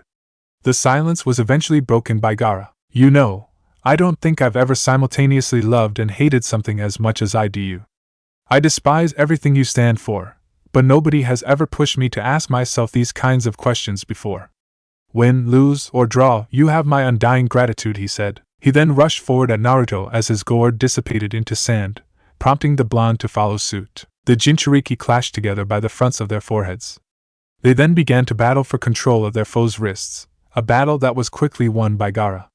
The sadistic demon container used his grip on Naruto's left wrist to ruin his posture and drive a hard knee into his ribs. The blonde grimaced at the impact, but rebounded and elbowed Gaara in the temple. The boys then separated from the tie-up and began to circle one another. Naruto held up a hand and focused a mixture of his human and demonic chakra into a spiraling sphere. Once the jutsu was complete, he charged forward and attempted to slam it into Gaara's chest. Before it could connect, the sand that had once comprised the sand shinobi's gourd flew into action and intercepted the Rasengan. You aren't getting any more easy entries, Gaara growled, weaving hand seals as he spoke. A moment later, he unleashed his retaliatory jutsu, wind style, great breach. He yelled. A blast of wind then flew forth from his mouth and knocked Naruto backwards. Realizing that his spiraling sphere was no longer a viable offensive option, the Konoha Jinchuriki turned to defense and used the Rasengan to deflect the wind away from himself. Once the onslaught of oxygen subsided, Naruto allowed the jutsu to fade away. Unfortunately, his body had reached its limit for tolerance of the fox's chakra, causing his red cloak and tails of energy to fade away. Luckily, Great Breach appeared to have emptied the remainder of Gaara's reserves as well, as he dropped to one knee immediately after Great Breach had concluded. Through the blood and sweat, they could both see opportunity ripe for the taking. They also faced the same predicament. Exhaustion. As it turned out, however, Gaara's issues ran far deeper than simple tiredness. This became evident roughly 30 seconds after he had been forced to take a knee. He began to writhe in pain, clutching his head and clenching his jaw as an unseen force tore into him. What are you?" Naruto began, looking on in a mixture of horror and relief as his adversary twitched and grunted from the pain he was experiencing. His list of questions only grew longer when Gaara screamed out in pain in a tone that repeatedly swapped between his normal voice and that of another creature. Struggling to process, Naruto turned to the only other being present. "What the hell is happening to him?" he asked the fox. Without a moment's hesitation, the demon revealed the morbid answer to the equally morbid question. That final expenditure of chakra broke the barrier he had built up to keep Shikaku at bay. He's been suppressing his tailed beast for the entirety of this battle. I initially thought his conservative approach was linked to stamina issues, but no. He simply couldn't afford to exert himself too much, he explained. Naruto felt his blood run cold as he watched Gaara fight for control of his own body. The redhead was then swarmed by his own sand, which formed a miniature storm of sediment around him as he struggled. Fight him. Come on, Gaara. Fight him, Naruto thought, surprising even himself. Despite his deep and irreversible hatred of his fellow Jinchuriki, he couldn't help but feel a twinge of sympathy as Gaara was worn down by the demon within his body. Slowly but surely, sand formed a shell around Gaara. Once the structure was done building itself, there was a stretch of uncomfortable silence. Just as Naruto began to open his mouth to speak, Gaara's voice came tearing through air in the form of a roar of defiance. The sand shell then shattered into an uncountable number of shimmering grains of sediment. Standing in the center of the remnants of the structure was the redhead, who no longer bore any markings on his body. His eyes were downcast initially, but once he raised his gaze from the ground, Naruto noticed that they had returned to their natural blue color. Absolutely incredible. He overpowered his own tailed beast with nothing but sheer willpower. Weak as you may be, human beings never cease to amaze me, the fox commended breathlessly. Gaara then bared his teeth and rubbed the side of his head. I will not be robbed of this. Not even by you, he hissed to the beast he harbored. He then locked eyes with Naruto and called up his remaining strength to raise up a cloud of sand to hover around him. The blonde took a deep breath and assumed a taijutsu stance. If you beat me, change your title to Gaara the Unbreakable. Chapter 49, Battles Won and Battles to Come. Hinata tapped her foot impatiently as she sat atop the unconscious body of Kankuro. The puppeteer wasn't dead, but he was close. Many of his minor organs were damaged, and his face was badly bruised. Along with Kankuro, there were 7 other bodies littering the lobby floor. Unlike the genin, however, those bodies were lifeless. They had all died of internal hemorrhaging brought about by the heiress. I tried explaining to them that I was simply to collect the hostage they were harboring as part of the arrangement. But no, they refused to listen, Hinata thought to herself as she admired her handiwork.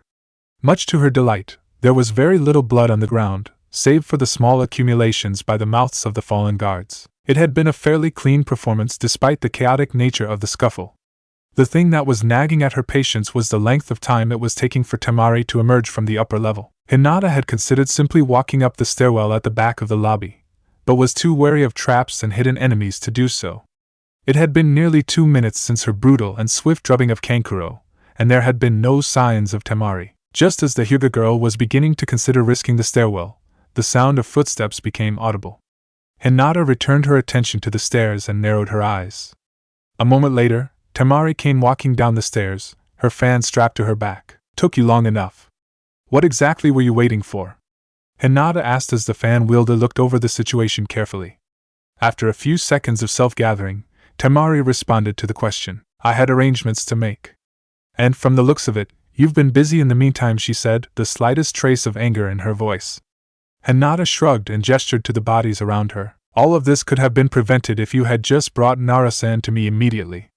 Don't act as though this isn't partially your fault, she pointed out, standing up as she spoke. The San Kunoichi scowled and removed her fan from her back. Would you mind stepping away from my brother? She asked rigidly. The heiress responded back, kicking Kankuro off to the side of the room, earning a growl from Temari. What's gotten into you? You were a little irritating back in Konoha, but this is a new low. Even for you, she said. Hinata shifted into a taijutsu stance and activated her Byakugan. I'm in a foul mood. In no small part due to your kidnapping of my teammate, she said through clenched teeth. The San Kunoichi raised an eyebrow and unfurled her fan. Why does it bother you? From what I saw, the only person you gave a damn about is Naruto, she asked skeptically. The Hyuga girl bared her teeth and charged forward. Temari countered by swinging her fan and sending a blast of serrated wind in her direction to intercept her. Hinata defused the response by deftly launching herself straight upward toward the high ceiling of the lobby. The moment she made contact with the surface, she rebounded off of it and sent herself flying down towards Temari. She landed 2 feet to Temari's left, giving her just enough distance to fully extend the right-handed punch she threw at her jaw. Hinata's fist crashed into the left side of the fan wielder's jawline, turning her face away and buckling her knees momentarily. Despite being stunned, Temari whipped around and swung her fan at nearly point-blank range. The motion sent Hinata tumbling backwards under the brunt of wind. She skittered across the floor and slammed into the back wall after a moment, drawing a painful cough. It took her less than a few seconds to regain her bearings, and once she did, she went back on the attack. She threw a storm of kunai in her foe's direction to force her to defend rather than using her fan. Hinata followed up the projectile assault with another forward blitz.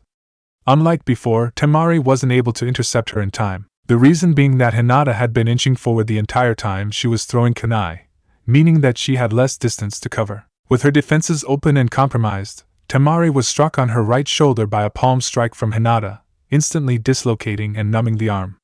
The San Kunoichi was forced to drop her fan as a result, and the Hyuga girl immediately kicked the weapon away. A moment later, Temari's head was snapped back by a hard punch from Hinata, bloodying her nose and sending her back a step. Stand down, Temari-san. You were beaten by Nara-san in a taijutsu match, and I can assure you that I am far superior to him in that regard, the heiress said as the fan wielder.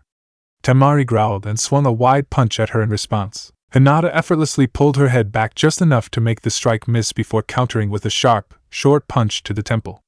The strike momentarily froze Temari up, granting Hinata the time to plant her left shin across her ribcage. The kick doubled the San Kunoichi over, but she refused to fall to her knees. Instead, she awkwardly skittered backwards in a hunched stance. Hinata assessed the distance between herself and Temari for a moment before exploding forward with multiple strikes to all levels of her adversary's body. The combination, like the kick to the San Kunoichi's ribs, buckled her without sending her down. Hinata growled out of frustration. You'd be well served to drop soon. I'll stop hitting you if you do, she said in annoyance. Temari gave her a defiant scowl. Not my fault you hit like a housefly, she snapped. Hinata briefly tensed at the insult, but quickly regathered herself. She then stepped forward, flashed her left hand in the fan wielder's face to disguise the shifting of her feet, and spun rapidly to clip her heel off of her opponent's temple. The wheeling kick only grazed her, but it was still forceful enough to completely destroy Temari's equilibrium and sent her crumbling to the floor. After waiting to see if she would rise again, Hinata stepped over her and began making her way towards the stairs. She was halfway there when a searing pain erupted in her back. Her hands curled into fists immediately, as she knew what the source was. You have some nerve, she hissed, plucking the kunai out of her back and turning around as she spoke. Temari was back on her feet, wobbly and battered. Why are you so determined to keep me from Nara-san? What do you stand to gain? The heiress demanded. Much to her surprise, the San Kunoichi smiled at the question. Something I didn't know I needed, and something you already have, she said vaguely. Despite the lack of clarity, Hinata instantly understood. Please tell me you're joking, she said rigidly, her temper burning with heat. Temari shook her head and stepped into a weak taijutsu stance. The Hyuga girl stared at her blankly for a few moments before weaving a short sequence of hand seals and grasping her own wrist. You endangered the life of my beloved for the sake of remedying your own lonesomeness. I'll feed your body to 1,000 ravenous birds, she said coldly. The arm she was grasping at the wrist then began to spark and crackle with blue electricity. A loud chirping sound emitted from the jutsu as it pulsed and flared. Chidori, she uttered calmly. Hinata then rushed forward and reached forward with her free hand, grabbing hold of Temari and pulling her forward into her jutsu. Chidori punctured the sand Kunoichi's left shoulder completely, with the heiress arm protruding from her back. Temari coughed up a sizable amount of blood and slumped to the ground. I miss your heart, and I don't have the chakra to perform that jutsu again, so you're going to survive. But never forget that I spared you on a whim, Hinata spat as she turned to resume her walk to the stairwell. Once she had fully rotated to face the stairs, however, she saw a familiar face. That was a little much, don't you think? Shikamaru, who had emerged from the upper level, asked. Hinata eyed him carefully as he walked past her and over to the fallen Temari. She's inches away from dying, you know, he said after examining the barely conscious Kunoichi, his voice masking an unknown emotion. The heiress nodded and frowned. Yes, that was my intention, she said bluntly. The shadow user sighed and removed his overshirt, which he then used to apply pressure to the gaping wound on Temari's shoulder. Once the bleeding had subsided, he tied the shirt around her shoulder to maintain the pressure. Why are you giving her first aid, Nara-san? Hinata asked skeptically. Shikamaru stood up from the girl's side and returned to his teammate. Because she doesn't deserve to die, and she saved my life once. I'm just doing my part, he explained. The pair then made their way out of the building, stepping over the bodies of guards along the way. They walked in silence for a good while before either of them spoke. Since when do you know how to use Kakashi-sensei's jutsu? Shikamaru asked. Hinata glanced down at her right hand, which she had used to perform the technique. He's been working on it with me for the past few months. Only once per week, so I haven't mastered it yet. What you saw was a very sloppy attempt, actually, she said, drawing a nod of understanding from the Nara. While we're on the topic, how much of that did you see? Hinata asked as a follow-up. The shadow user shrugged. About half of it, he said matter-of-factly. The hyuga girl frowned at the revelation and shot him a questioning look. Then why didn't you simply reveal yourself? I would have stopped attacking her if you had, she asked. Shikamaru pursed his lips. I made a deal with her. If she could beat you, I'd stay in Suna for a bit longer, and if you won, I'd be free to leave, he said. Hinata raised an eyebrow. It sounds to me like she's quite fond of you, she said. Her teammate shook his head and scratched his cheek. There's a little more to it than that. Circumstances played a huge role, he said. Hinata chuckled and shook her head as well. They always do, Nara-san. They always do, she replied. They then lapsed into silence again. They were both well aware of the destination they were heading for. The closer they drew to the edge of the village, the more their anxiety grew. We should speed up, Shikamaru said as they crossed into the desert. Hinata nodded in agreement. At this, they took off sprinting to witness the brutal war of attrition raging in the plains of sand. A mixture of blood and saliva flew from Gaara's mouth as he was struck cleanly across the left side of his jaw for the 4th time in 30 seconds. The pain in his mouth was searing, and his knees were growing weaker by the second as he was beaten pillar to post. The moment the battle had become a contest of technical skill in taijutsu, it had become a landslide in Naruto's favor. He outmaneuvered, outstruck, and outclassed the redhead at every turn. Every time Gaara threw a punch or kick, he would be met with a series of hard counters. Despite his exhaustion, Naruto was still managing to fire off a reasonable clip of offense at a consistent pace, and it was wearing his foe down quickly. Beyond the disparity in volume, Naruto was much more defensively sound. He, unlike Gaara, was able to press forward without fear of being nailed stepping into range. He would slip, roll, and pull away from the return fire every single time. Naruto, in spite of the relative ease with which he was controlling the engagements and broader context of the fight, found himself wearing down himself. The sheer durability of the sand shinobi was daunting, and the blonde's hands were beginning to feel brittle from striking him so regularly. Is he made of metal or something? He grumbled to himself mentally as he countered a lead from Gaara with a spearing knee to his ribs. Unlike the previous brutally clean strikes Naruto had landed, the knee caused the redhead to step backwards and reset. Now understanding what he must do, the Konoha genin resolved himself to pressure forward. When Gaara stood his ground, Naruto dug the ball of his foot into his gut with a linear kick. The sadistic Jinchuriki winced and stepped back again. Keep targeting his body. He has no answer for strikes below his chest, the fox urged.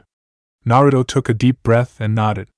He then burst forward as best he could and dug his right hand into Gaara's stomach, doubling him over and knocking the wind out of him. As he lurched forward, the blonde seized the back of his head and slammed his knee into his forehead. The impact stood Gaara up straight, making him a prime target. Naruto quickly capitalized on the opportunity with a hard punch that landed between the redhead's eyes and sent him staggering backwards. Ignoring the lactic acid burning in his body, Naruto stormed after him. Once he was back within the proper distance, he definitively knocked his foe to the ground for the first time with a wide left-handed punch to the jaw. "End it," the fox said. Naruto nodded and drew a kunai. He then threw himself down towards his fallen foe. As he crashed downwards, however, Gaara unveiled his final trump card. His left hand, which he had buried in the sand upon hitting the ground, shot up from the earth. It was encased in sand that was shaped into a twisted spike. The sedimentary blade sunk into Naruto's stomach as he literally fell onto it in an attempt to kill Gaara himself. The blonde hacked blood onto Gaara's face as he struggled to breathe properly.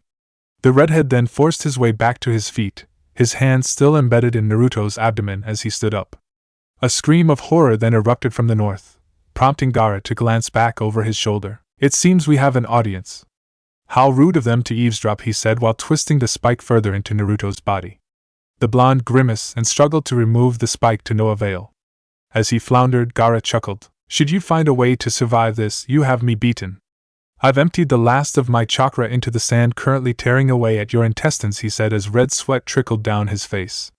Naruto returned the short laugh and reached out to grasp Gaara's neck. "I think this one might end up a draw, Gaara," he said apologetically. Before the redhead could respond, Naruto's nails lengthened into claws and pierced his throat. Blood spilled from Gaara's mouth as his opponent severed his jugular vein and removed his hand from the redhead's neck. "Checkmate," Naruto said raggedly. Gaara sighed and removed his sand spike from the blonde's body. He then stepped backwards and locked eyes with his greatest opponent. "Why did you take it out? Why didn't you?" Naruto asked with wide eyes. Gaara's facial expression then relaxed, a look of peace overtaking his features. "You're going to bring this world to its knees, and Naruto," he said, his voice strangled and choppy due to the accumulation of blood in his windpipe. Then, he fell backwards and disappeared from sight. As it turned out, Naruto's forward pressure had brought the boys near to the edge of the massive sinkhole without the blonde noticing. Gaara had been claimed by gravity. Naruto stared down into the chasm for a length of time lost to him before gazing up at the sun. In an instant his world went black. Shikamaru looked to Neji and nodded. The boys then took off running after Hinata, who was already halfway to Naruto's unmoving body. The sprint lasted nearly a quarter mile, but the adrenaline coursing through their veins prevented fatigue from slowing them down. Once they had closed the distance between themselves and Naruto, they knelt down beside his body, which was already being tended to by Hinata.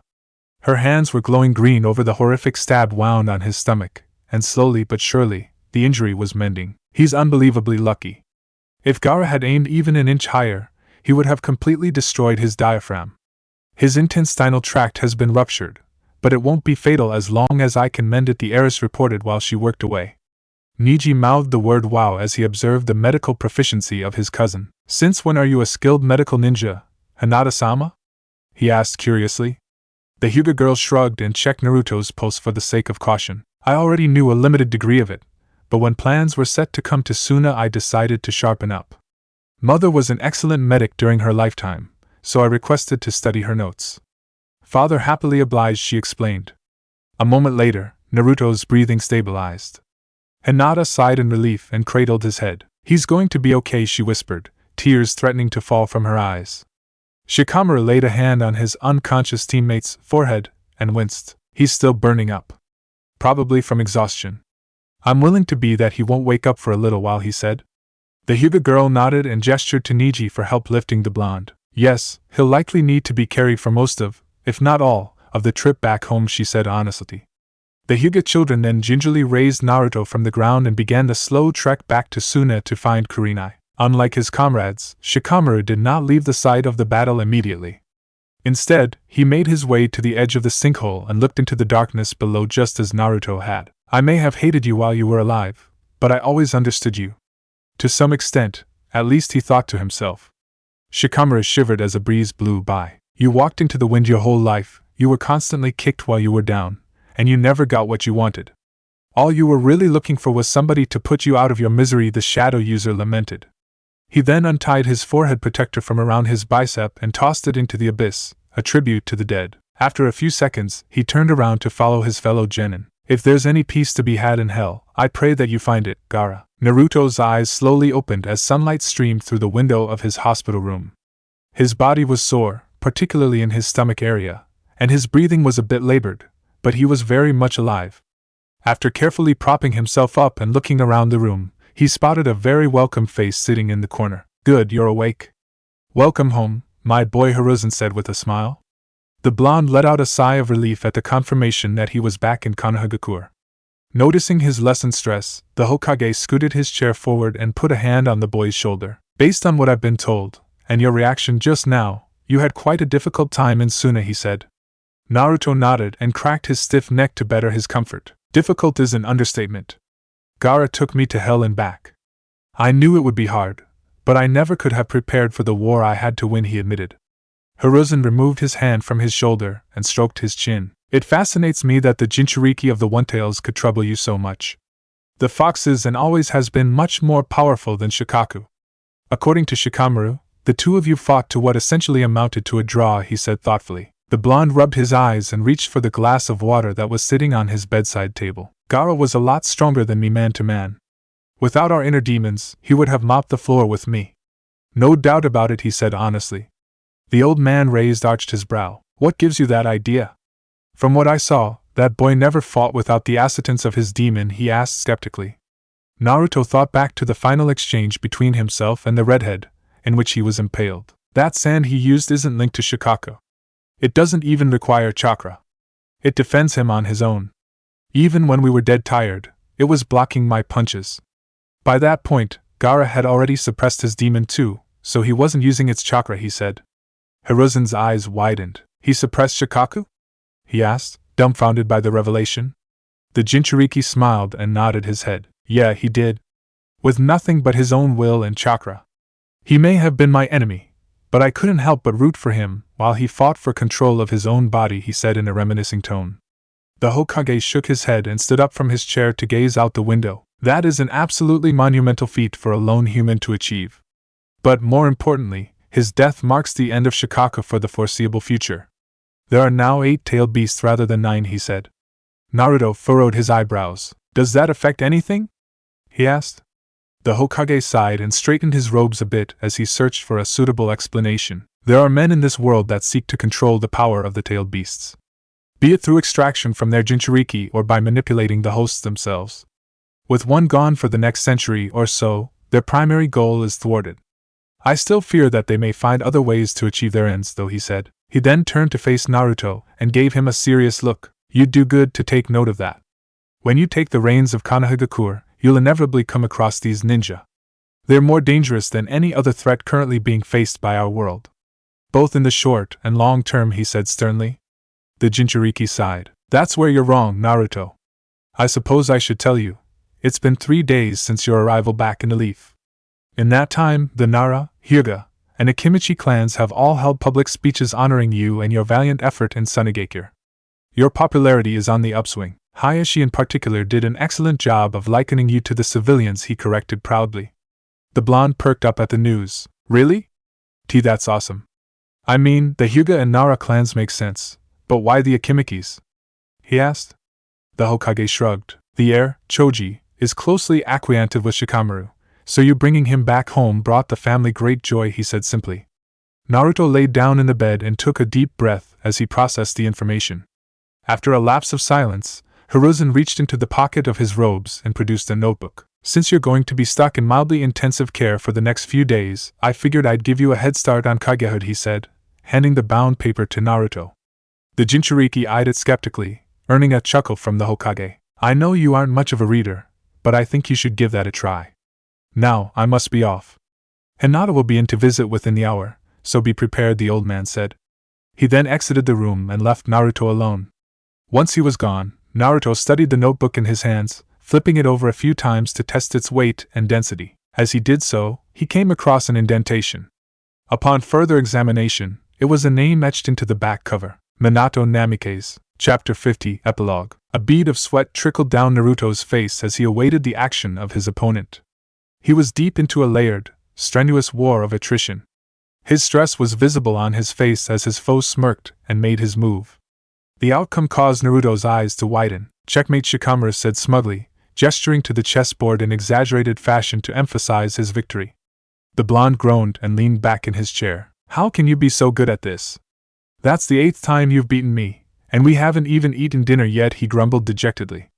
Hinata, who sat to his left, giggled and gave his shoulder a patronizing squeeze. "Keep on trying, Naruto-kun. Maybe you'll win this year," she joked. The Jinchuriki sighed heavily and hung his head glumly. "Even my own wife doesn't believe in me," he muttered. The Hyuga woman smiled and shrugged her shoulders. "I trust you to win fist fights, complete paperwork, and maintain public peace. I do not, however, trust you to outwit Nara," she said. Shikamaru chuckled and began to put away the chess pieces. "That must be a tough pill to swallow, Naruto. You, the Hokage, are unable to beat the Kazekage's assistant in a simple game of chess," he laughed. Before Naruto could retort, another person emerged from the kitchen. "And the Kazekage orders both of you to quit bullying Naruto.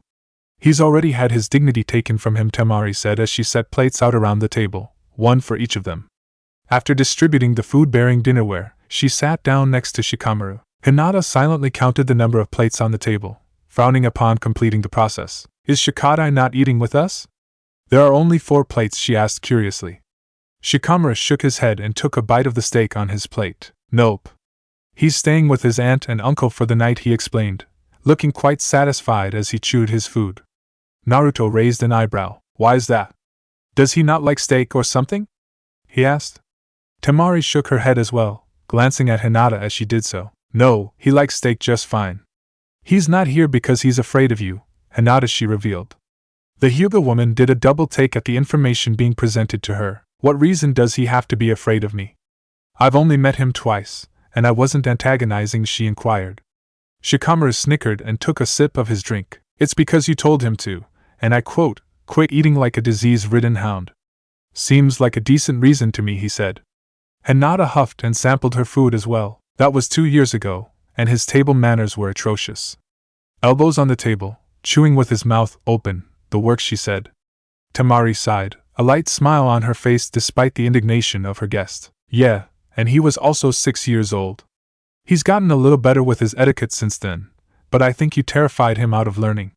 "But oh well, water under the bridge at this point," she said.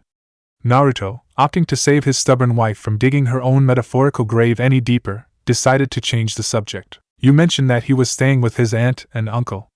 Does that mean Kankuro finally found himself a wife?" he asked. Temari nodded and poked at the greens at the edge of her plate. "Yup, a girl from Kumo. Her name is Izumi. A bit of an oddball, but very nice when you get right down to it," she explained. Hinata raised an eyebrow at one specific aspect of the Kazekage's description of Kankuro's wife. "From Kumogakure? Even after all that's happened?" she asked skeptically. The fan wielder sipped her water and swatted away her husband's hand, which was straying towards her plate to snag a piece of meat. "Given that all of that happened 10 years ago now, I don't really mind her nationality. It's not like I didn't do anything to ensure the marriage wouldn't be an issue. I requested that she move to Suna, and she did it without resistance. The way I see it, this could be the start of the slow rebuilding process for the relationship between the sand and cloud," she said optimistically. Hinata smiled at the sentiment. "That's a fine way to think of it. Perhaps I should convince Boruto to follow in Kankuro's footsteps when he's of marrying age," she said humorously. Naruto laughed out loud at his wife's remark. "I think you should pull back on that plan. I visited his academy class about a month ago, and there's a girl who gives him glances constantly. Samaire, I think it was," he said. The Hyuga woman's grin widened at Naruto's words. "Well, in that case, I'll wait and see," she conceded jokingly. At the mention of the Uzumaki family's children, Shikamaru perked up. "Speaking of your kids, how old are they now?" he asked curiously. Naruto finished the last of his meat and wiped the corners of his mouth. "Boruto's 8, same as Shikadai, and Himawari is 3.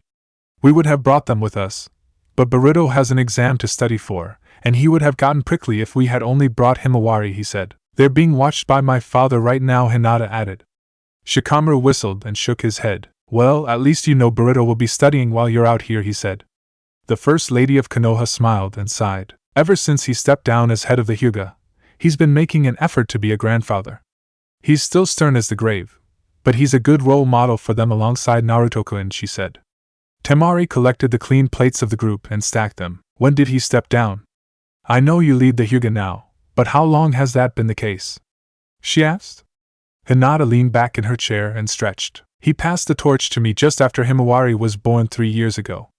I was originally to succeed him on my 18th birthday, but I was able to push it back until I was 25. Not that I didn't want the position, I did, but Naruto-kun needed assistance with his political campaign, she explained. Shikamaru studied the pair across from him. I kind of forgot that you've been Hokage for 7 years now, Naruto. You're only 28 too. That's gotta be a record for the youngest Kage in Konoha's history, he said. The blonde grinned. Yup, it is. I beat my old man out by 1 year. He was 22, he said proudly. The whole group smiled at his enthusiasm. Hinata and Temari then disappeared into the kitchen with the used plates. When they returned, they brought cake. Naruto and Shikamaru both sighed with satisfaction as they sat on a bench outside the Kazekage estate. They had finished eating cake roughly 5 minutes previously, and they had no room left in them for more sustenance. As they sat, Shikamaru stared up at the now-present moon. You know, the more I look at it, the more I realize how perfectly things worked out for me. Things happened in such a specific order. If any of it had changed, I wouldn't be here right now, he pondered, almost more to himself than Naruto. The Hokage nodded in agreement. I think that's the case for most of our situations, but yours definitely more than others, he said. The shadow user stroked his goatee absently. I still feel a little bad about leaving the Nara clan without an heir, but that issue has been solved. A cousin of mine took that honor. But man, all of the things that lead me here were so unusual. I was kidnapped by my now wife, held hostage in what's now my home, and then your wife almost killed Temari. Then I came back a few months after all of that. The rest is history, he said. Naruto smiled at his former teammate. The Uzumakis are winning the family rivalry right now, I guess. Hinata whipped Temari badly. Then again, you school me in chess every time we play, so maybe we're even, he said jovially. Shikamaru chuckled. When our kids are old enough, maybe the Chunin exams will be where this rivalry is finally settled, he joked. They both laughed at the notion. The Hokage glanced back at the Kazekage estate, where Hinata and Temari still resided. We married broadly similar women, if you think about it. Stubborn, opinionated, strong, but lovable in their own ways, he commented. The shadow user shook his head. On the surface, maybe, but Temari is a hell of a lot rougher around the edges. That's what I love about her, though. She brings me some much-needed chaos. As for Hinata, her rigidness is born more from herself than her environment. Temari is who she is by virtue of the hell she lived in. The same can't be said for Hinata, he corrected. Naruto considered the assessment for a moment. That's true, but I'd argue that the environment did have a lot to do with how Hinata turned out initially. She was pampered early, and she was talented. Her other issues are definitely something that she's always had, but they'd become much less problematic with time. She's a wonderful wife and mother, he said. Shikamaru took a coin out of his pocket and flipped it a few times. I don't doubt it. She's definitely more likable than she used to be. By a huge margin, he said. The blonde laughed again. For sure. I mean, I wouldn't have married her if she hadn't improved a ton over time, he said. The pair then lapsed into silence, the discussion of the past bringing back a variety of mixed memories for both. After nearly 5 full minutes of thoughtful quietness, Naruto spoke again. It really is surreal that I fought Gaara 15 years ago. It's still so fresh in my mind. I can still smell the blood, hear his voice, feel my heart pounding in my ears, all of it. So much has happened since that day, but the memory is still so vivid, he said in a tone of conflicted emotion. The Kazekage's assistant sighed. It's the same for me, but for different things. I didn't fight Gaara, but I remember how I felt staring down into that abyss after you'd beaten him. Relief, exhaustion, even a little bit of grief. That mix of emotions will never leave me completely. I think that was the moment that I became an adult, honestly. I realized the world wasn't black and white. There are gray areas, especially pertaining to people, he said tiredly. The Hokage raised an eyebrow. What was gray about Gaara? He's a pretty straightforward one to judge, he asked skeptically. Shikamaru leaned back on the bench and shifted his feet a bit. He was definitely on the darker side of gray, but he wasn't senselessly evil. He had his childish innocence thrashed out of him at a young age, and he was put through the ringer. Life was never happy for him. Not for a single moment. He came out a psychopath on the other end, but he still held on to a shred of who he could have been, he explained solemnly. Naruto chewed his lip. You seem to know quite a bit about him. It makes sense, I suppose? You were locked in a house with him for over 3 weeks, he commented. The shadow user nodded. I know more than I'd like to, but one piece of information regarding him is actually very interesting. It surprised the hell out of me when I found out, he replied. The Hokage furrowed his eyebrows. That information being? He pressed, his interest piqued. Shikamaru turned to look at his old friend for the first time since their exit from the Kazekage estate. As it turns out, there was more to him using me as bait to lure you out here than just his desire to fight and kill you, he said. Naruto's eyes widened at the revelation. He quickly motioned for the Nara to continue. I found an old journal of his a while back, and I decided to flip through it. What I found out was that, for a long while before he met you, he was aware of the Akatsuki's existence. Through his father, if I had to guess. He was keyed in on what they wanted to accomplish and how. He didn't approve of them. He considered their plans too destructive, if you can believe that, Shikamaru elaborated. When his friend still appeared confused, the shadow user sighed once more. He only took interest in you because you were a Jinchuriki, but not for the reason you think. He probably did feel some level of excitement for fighting you, but what he was really trying to do was make sure one or both of you died. Since you're both Jinchuriki, your deaths would mark the elimination of either Shikaku or the fox. He thwarted the Akatsuki, and he'll never get credit for it, he concluded. The Hokage took a stretch of time to process what was being revealed to him, eventually regaining his composure after much inner debate. The Akatsuki still showed up, but they were a hell of a lot less deliberate in their goals than I thought they would be, and we got rid of them because of it. I guess that explains why. In a way, Gaara saved the world. What a thought that is, he mused. Shikamaru smirked. I think that honor belongs to you, buddy. You were the one who killed him. He came within inches of taking you with him, but you still won, he said, slapping his former teammate on the back. Naruto smiled and stood up from the bench. I never like to think that way unless it's concrete. My kids are still my greatest accomplishment. Well, that and marrying the head of the Hyuga clan. Gaara can have that recognition. He came up with a plan, and he brought everything together. I still hate his guts, but I'll give him credit where credit's due, he said. The shadow user followed suit and stood. The pair of shinobi then made their way inside to rejoin their wives. Hinata smiled as her husband lumbered into their guest bedroom. He was clearly tired, but also appeared to be in quite good spirits. After removing his sandals and coat, he crawled into bed next to her and sighed contentedly. Man, even their guest rooms are high quality. For a relatively average village economically, they don't spare any expenses when it comes to luxury, he said as he made himself comfortable. The head of the Hyuga clan nodded in agreement and latched onto one of his arms, using it as an anchor to pull herself closer to him with. Yes, this room is very nice. I still prefer our bedroom, but I'm more than a little biased, she said. Naruto yawned and rubbed his eyes. So do I. No place like home, as they say. Even so, I wish we could visit them more than once per year. It feels like I could afford to, because I can just leave a horde of clones to do my work while I'm away, but Temari definitely can't take much time off. It was great to talk to Shikamaru again, though, still undriven, but definitely the smartest guy I know, he said. Hinata smiled and thought back to her extended conversation with Temari. Temari-san and I have our differences, but I like her just fine. A very candid, down-to-earth woman. Quite a disciplinarian as a mother as well, she said. The blonde rubbed his stomach. Yeah, and a good cook. I'm surprised by that part, honestly. Shikamaru used to say that she was awful in the kitchen, he said. Hinata pursed her lips and scratched the back of her head. I may have helped her a little, she admitted. The Jinchuriki smiled at his wife and brushed a strand of hair out of her eyes. That explains why the cake tasted familiar. Also, I'm glad you're growing your hair out. It looks nice on you, he said. Hinata, much like she used to as a child and teenager, turned a light shade of pink. Well, I figured that since I changed the standard regarding female hair length in the Hyuga clan, I should reflect the change, she said. Her hair now reached the middle of her back, much unlike her short haircut from her days as a genin. Like I told you all those years ago, you're really pretty in a regal way. Even more so now that you don't have a boy's haircut, Naruto joked. His wife groaned and buried her face in a pillow. Why must you tease me like that? She asked, clearly embarrassed by the comment.